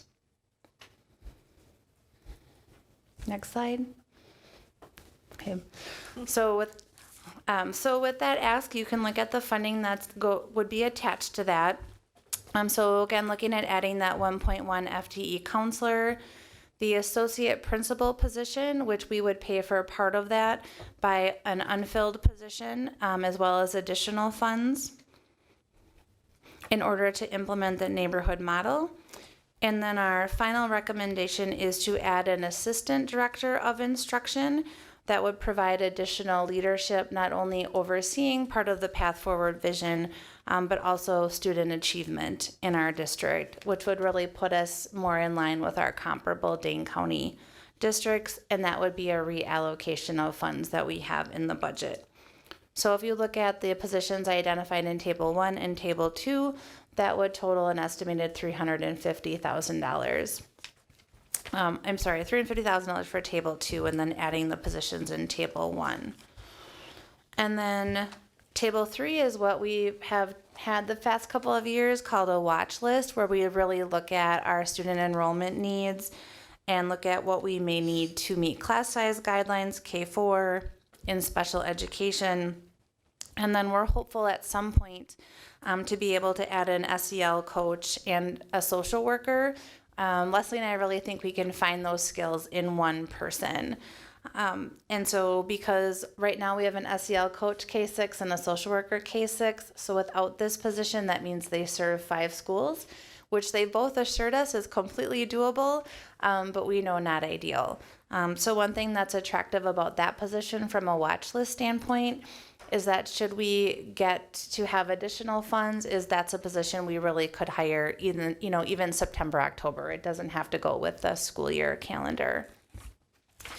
And then Table 4 is just to let you know sort of what you might see on future staffing reports. No surprise, our students' needs just continue to grow, particularly in math intervention, mental health, and bilingual education, and then just alternative to the traditional classroom environment.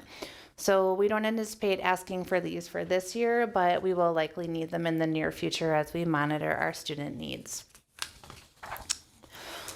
And then Table 5 is just an informational piece for the board to know the positions that we plan on filling at Forest Edge right now, but again, really watching our student enrollment, and we will know more in May when we finish the exemption process for our families. With that, we have, just to let you know where we are staffing-wise, our summary of retirement and resignations. It's a little bit early for folks to tell us their plans next year. And with that, I will turn it to Brian. Board members, just a gentle reminder.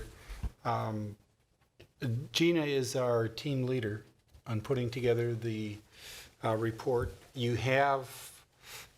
Our goal tonight was to get this information out for your review and consideration. If we do what we have done in the past, you have shared information either here at the meeting tonight, if something's right on the tip of your tongue.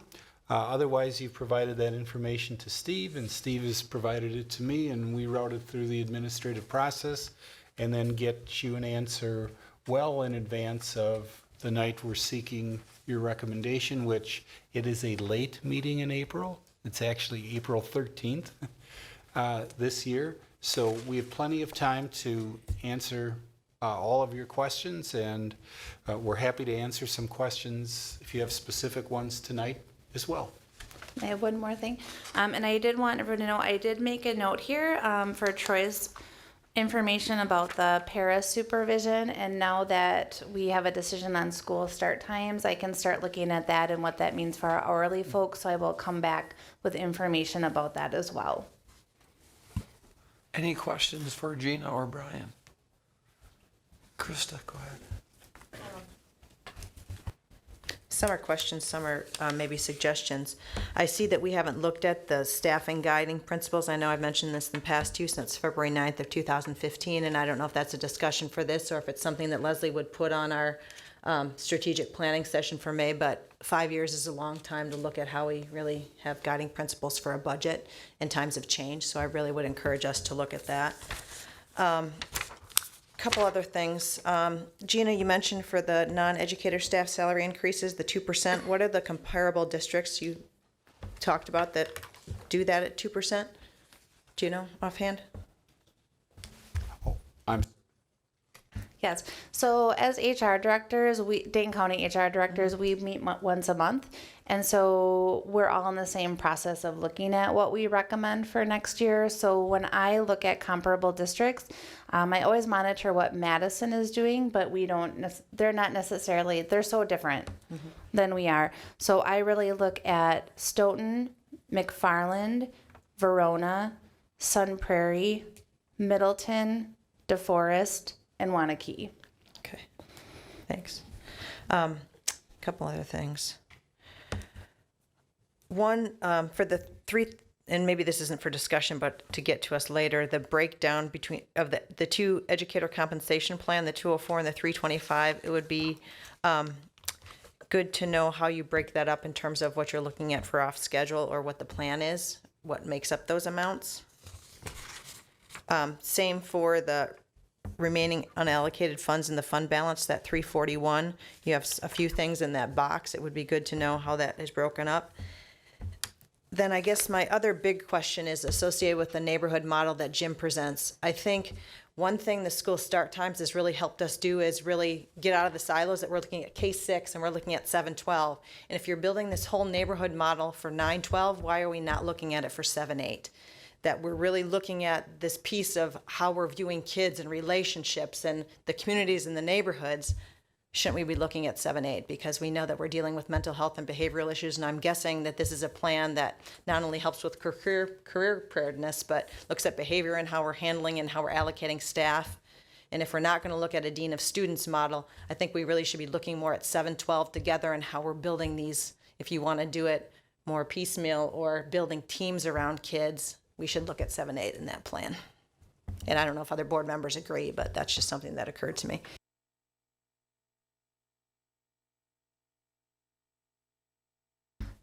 So I can address at least part of the educator compensation part. And so really what I did is if you look at the educator compensation numbers or at the last budget summary, so really we do an estimate at, okay, 1.81, what does that look like across the district, right? And so looking at, okay, if I take, that was for everybody. So you have movement in the schedule and then you look at a 1.81 increase for everybody. What's that number, right? Well, our comp plan doesn't work that way because people might get no increase. They might move a level. We might increase the levels. That's all subject to bargaining with the OEA. So what I do is I just take that big number. I take out the amount that's for the non-educator compensation folks and just look at what's my number that's left. And that's how much right now I'm allocating to have to bargain with the OEA. But you could give me direction that you want a different number. Does that help?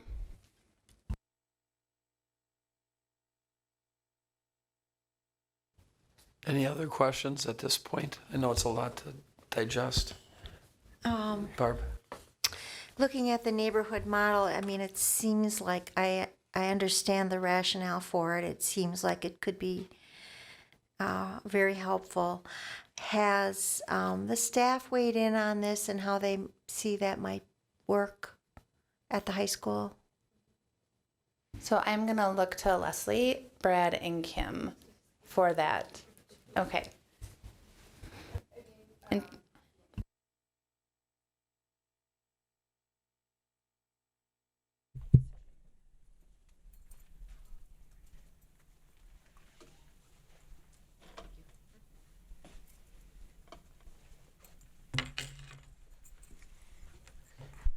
I know this is something we've been talking a lot with the student service staff. They're really excited about this, the opportunities, the possibilities that we can do with the students, because right now, just getting to all the needs of what we need to get to students is that this comprehensive planning is going to allow us to have that connective time throughout that 4 years. And even right now, the teaming aspect between that group is just really going to help a lot. And I'd even like Cubby to weigh in on what he feels about that. Yeah, I had a few thoughts. I really like that model, the neighborhood model. I think that at first it may seem that it looks like it might segregate students, but it really doesn't. See, we already split students up between counselors by last name, and there's no discrepancies between our counselors. They're all great. I was wondering how the model would adjust for our expected growth. Would we have to add a completely new sort of neighborhood if we feel that the existing ones are already maybe too big? That was my question. Well, I think that Kelby, this is gonna allow us to have that a little bit. Okay. Because of adding that additional administrator to it and that additional counselor, is it does give us room for growth. So that's gonna help us out a lot for that. So I think that it's gonna be, we're really planning for the future is what we're doing. And then the second thing was I saw something about advisory and using that as a time for, career planning. I think that would be great. I know as a student, one of the biggest things that I've seen that is complained about is actually the advisory time. It is very controversial, I guess, among our students. And I think that if we designate that time, I know that we have a lot that we want to fit into those times, the Pride Crew stuff that we've been doing this year. There's only so many advisories in a year that, that we can put stuff in, but using that as a time for the career planning, I think that'd be amazing, as well as the extra conference for the sophomores. I think that would be amazing as well. I know that it is a lot to ask of our counselors, assuming they would be the ones running those meetings with the students. Okay. But I remember my junior meeting last year, and I know that I had, been 3 years in the high school, but it seemed really sudden for me, and I know that's probably just my lack of planning, but I think getting students to start thinking about life after high school as soon as they step foot here, as well as maybe even in the middle school. I think that would be great. I would just add, so I think we're really excited about the fact that this neighborhood model could bring some additional things for advisory in addition to our social emotional learning that we do in our PBIS model, but definitely it's a part of the plan that we're extremely excited about, because we do know that even by grade level, our kids need some different things at different times and different grades. So we want to make sure we meet all those needs, and we think the neighborhood model could be a way we do that really well for our students. And I'm looking really forward to the freshman aspect of it, because I really think that bringing, coming up to the high school, that a foundation for those kids are so important, and really having the individual conference where they feel like they've heard, we're starting that individual learning plan, getting that off the ground is just really important. And those touch spots along the way are just, when we go to senior capstone and we see that end product, I really want to see, what I would like to see is those freshman conferences, how they came in, and just that end journey along the way. And it, it can be a really neat experience for all kids and really guide them throughout that process. So. Okay, I'm not quite done. I guess my question is the teaching staff, our academic staff, how they're feeling about this. And I don't need an answer to that, but just something to think about is sometimes individual teachers really often, they click with kids and they get to know kids really well. And how are they going to interact with the neighborhood team? And you don't have to answer that. That's just they're an important piece of this, although their role may not be as formal. But we know that, individual teachers can play important roles in the lives of students. And then just my second comment is something to think about. Again, I'm not looking for an answer, is if there's some data that you might want to start collecting, and as this gets underway, to see where we're having impact. Is it impacting achievement? Is it impacting mental health? Is it impacting attendance? Whatever. Just thinking about some data that might be helpful to evaluate a few years down the line. Didn't to address that, Barb, and I will make a note to make sure that we have Jim address the teacher feedback point when we come back in April. But I know Jim and I did talk specifically that would be one role for the steering committee to look at what data we will have, or we should look at, to see if we're being effective and how we're going to monitor that data. So I know that is a really key piece to that steering committee, because we know that the board is looking for those metrics of success. Along the line, if we're implementing the vision from the path forward, the thought was that the leadership teams were going to weigh in on that. And so I'd be interested in the reaction of the high school leadership team and how they see that the path forward vision meshes in with this neighborhood plan, and also the middle school, to echo on what Krista said, because it really is an arc, and it's not just here. It really starts in 7th and 8th grade. There was on the slide, he talked about grade 11 being, starting to talk about college, or the next step out. That really should happen earlier.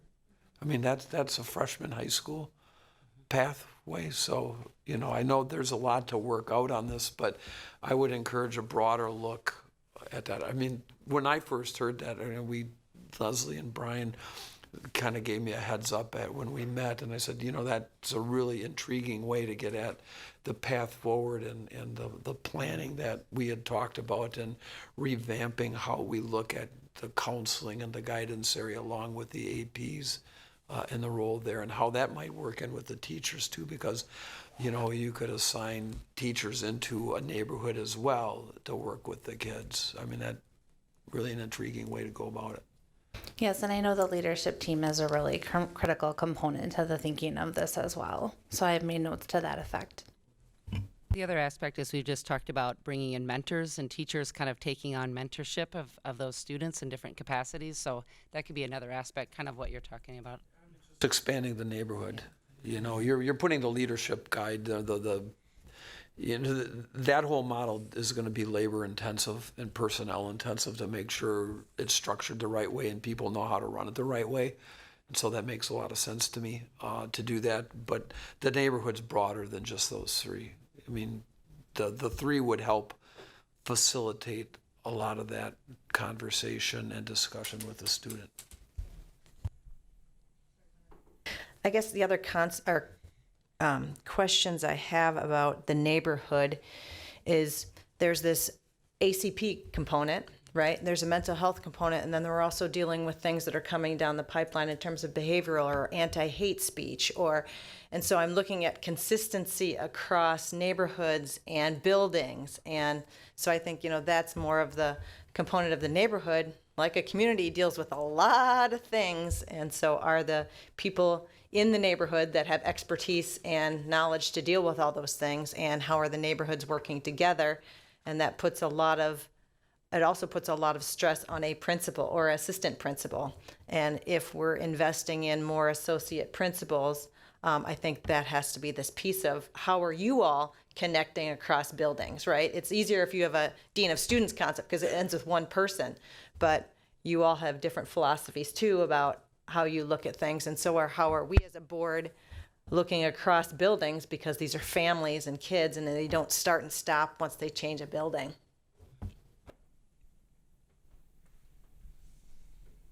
Any other questions or comments? Seeing none, we've got kind of some homework to do. And again, once, like our last homework assignment, if you've got questions, route them through me, and then I can get the convenient package to the administration to get bounced back. And then we'll have an extended conversation at our April meeting on that. Okay. Is the expectation that we would approve this plan at the first meeting in April? Yes, to make it short. Okay. But we also understand we want the board to be comfortable. And one position that I'm going to have a conversation with Steve about that we'd like to advance sooner is the reallocation of our Director of Instruction position, because that is in a very competitive environment. And if we have someone internal for that position, that would likely create a principal opening, which would create a set of dominoes. And if I know the position, the goal is to post the position. In order to get possible external applicants as well, we need to be about that. Now that's I'll say a net neutral position. Actually, it will save, some funds from what we were paying on the deputy superintendent side. So I'm going to have a conversation with Steve, because we'd like to get that going, just because of the impact it has on administrative staffing internally and also our ability to recruit outside. So not a decision. Given, my initial thought on that is given that it's a zero budget impact, that it becomes somewhat operational. But I'm seeing some people aren't necessarily agreeing with that to eliminate the deputy superintendent position. So we're going to hold on that.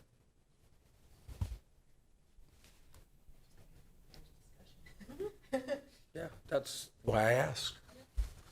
So if there were any questions, so we'll have a conversation, because if it becomes competitive, we might have to have the conversation. Yeah, we can hold until April.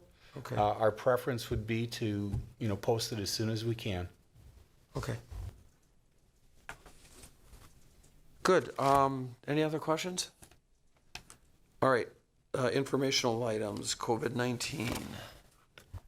Continuing on our theme tonight of fuzzy and complicated issues, this certainly meets that standard. I'll say there's three things that I'd like to share. First, we've spent a lot of time learning and networking about COVID-19 and what impact that will have on local school districts, and obviously the country has a huge challenge on our hands as well. Secondarily, we know it's going to impact trips, and we have a Go Global trip, which was initially going to Vietnam, that we realigned to go to Budapest and Prague, and we're going to need to make a decision this week as soon as Jim gets back on whether that's a go or no go for spring break. Secondarily, we have a choir trip going to New York City over spring break. And third, we have an incoming trip from Germany, our German sister city exchange. They will be coming April 3rd or April 4th, and then our trip to Germany is in June. And I'm not trying to we're not making a decision based on what we read in the Wisconsin State Journal, but over the weekend, the UW-Madison suspended a spring break program in Germany and summer programs in China, Italy, and South Korea. So the likelihood of us needing to make a decision on whether our sister city students whether it's appropriate for them to come. Gina reached out to UW-Madison today to learn more, what led them to that conclusion, because Germany is not on the watch list right now, but UW-Madison's perspective was it likely will be shortly, and they wanted to make a decision to get ahead of the game. So no decision for the board tonight. I talked to Steve about our trips, and we both view this as an operational item. Obviously, goal number one for us is to take care of kids and to take care of families, and that we will do. I know no matter what we do, there will be some that believe we should have gone on the trip, and some that believe it's appropriate to cancel the trip. Again, when Jim gets back, we're going to put our heads together and make final decisions this week on that. And then the last theme under COVID-19 is we are going to continue to learn. We are not out of the woods. This is going to be a complicated issue that's part of America, part of our global society and part of American life for a while. We are doing our best not to overreact. We are trying to be methodical in our planning. Tomorrow afternoon we have a meeting with Dr. Joanna Bisgrove. She is our health advisor. We were in touch with Joanna before we sent out the update to all parents. We've been in touch with the governor's office, and the governor's office has been in touch with us. We've received some information from the Wisconsin Department of Health Services, so we'll continue to work with them. Leslie, John, and I had the opportunity to meet with Dr. Tempty on the Orchards influenza study, and we had a physician from the CDC who gave us an update 2.5 weeks ago, and then also the World Health Organization. So we're doing a lot of networking on this whole COVID-19 situation that we face as a global citizen group, and we will continue to keep you posted as we learn more about it. I'm going to push the pause button for a second and just see if that's created any questions for you in the never-ending game of moving parts in public education. I just have one, and I've known from other, not necessarily here, but school districts that have closed, is one component is the food in terms of kids that are on free and reduced lunch. If it's going to be an extended time, it would be great. Whenever that point, if it does happen with Food Pantry and Friends of Oregon School District, I'm sure we'd love to meet with you and talk about kids that we potentially would need to get food to. Food insecurity is a huge issue in every community, and we want to get ahead of that. In the event that we are closed, likely an extended closure would not be a superintendent call. It's not a snow day. That's really a state, Wisconsin Department of Health Services or a CDC decision that we get. You can roll to the superintendent's report. Okay. Under superintendent's report, if there's anything that this meeting reminds me of, it's the importance of continuous improvement. And it's the importance of knowing that you do not know it all and that you constantly have to expand your learning, expand your networking, and there are no easy answers to really complicated matters. And this is a complicated matter with the COVID-19. It's a complicated matter with school start times. It's a complicated matter to put the puzzle pieces together for the appropriate staffing plan for 4,200 kids as we continue to grow and develop. I'm so lucky, I get to go to 2 more board meetings this week, but none of you will be at those board meetings. Tomorrow night, I'm going to be at the City of Fitchburg because we are on the agenda for an amendment for the City of Fitchburg's comprehensive plan. And from all of the conversations I've had, we have a thumbs up and we believe that the comprehensive plan will be modified.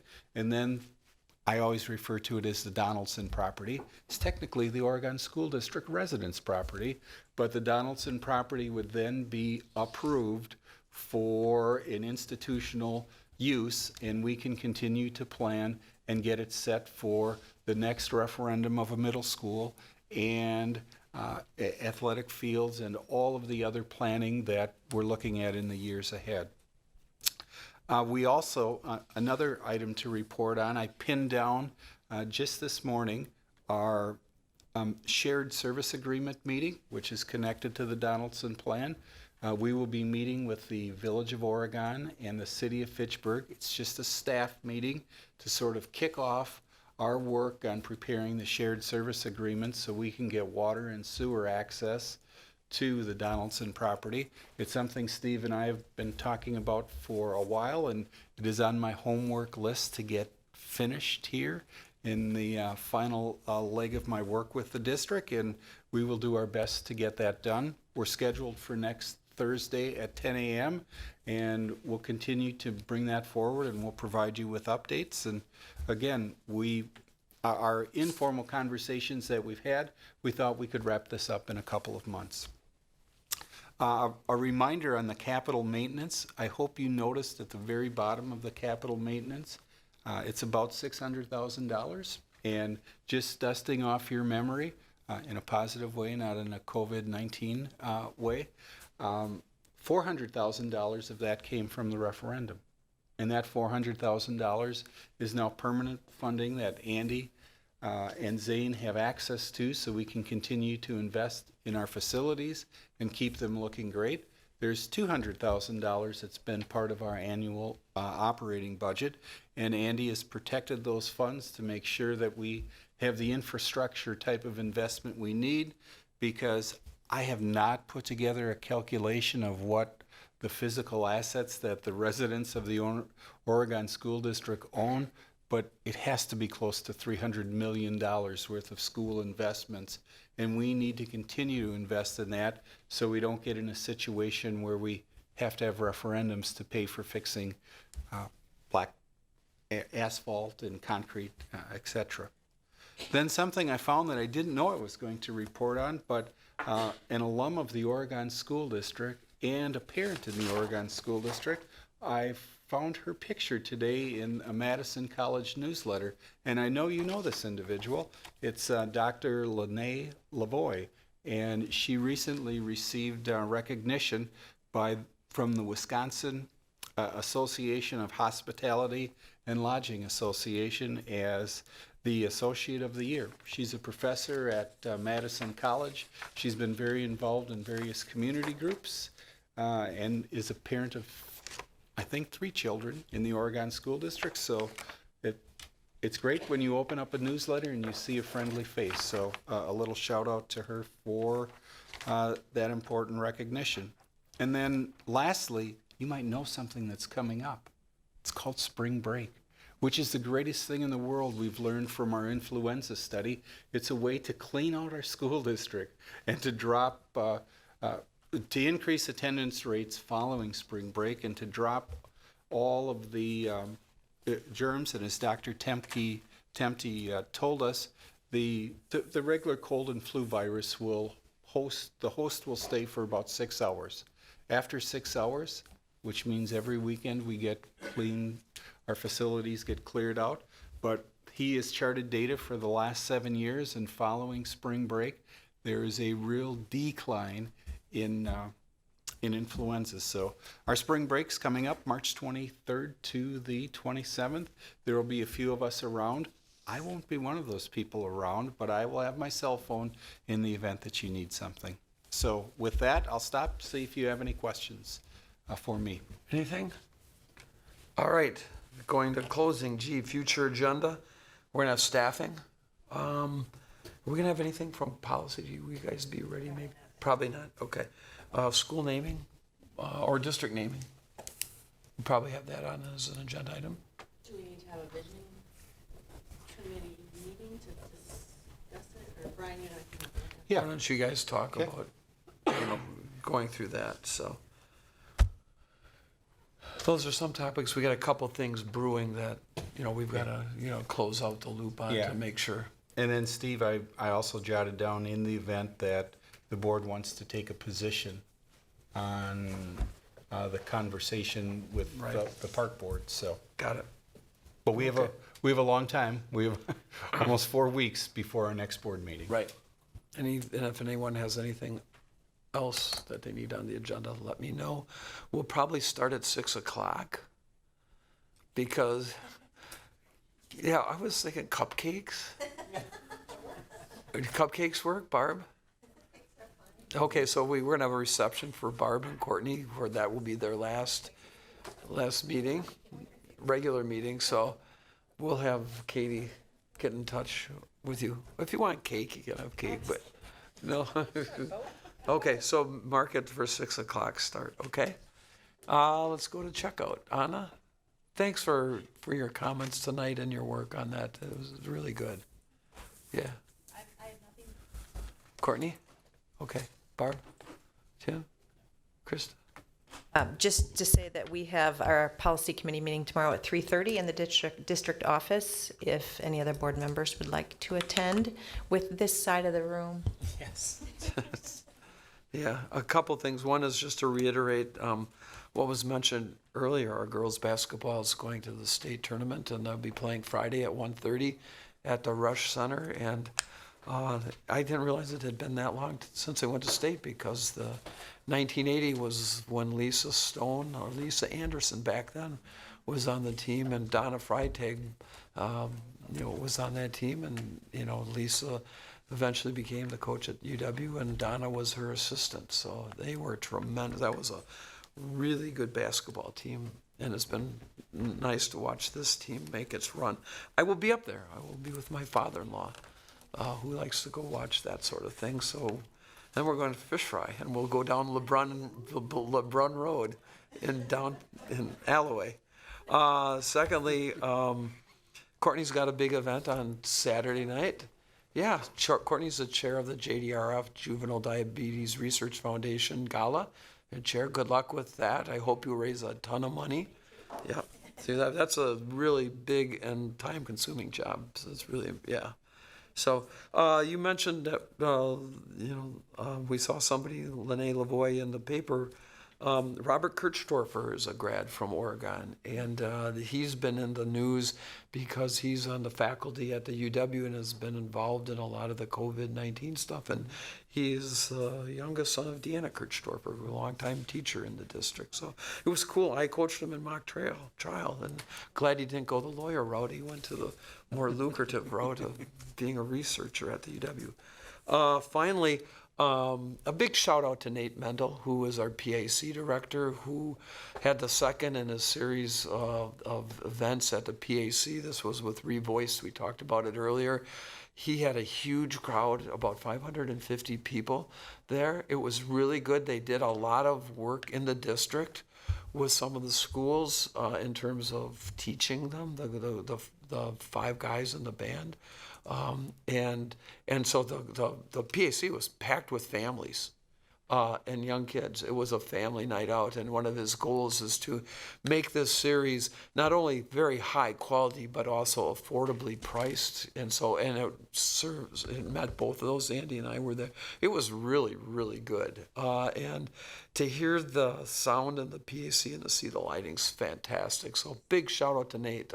He's got one more in the series. I don't know the date, but we'll get that out to you. All right. That's all I've got. So we need one more motion.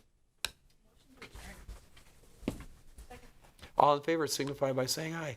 Aye. Opposed. Adjourned at 8:40. Thanks, everyone.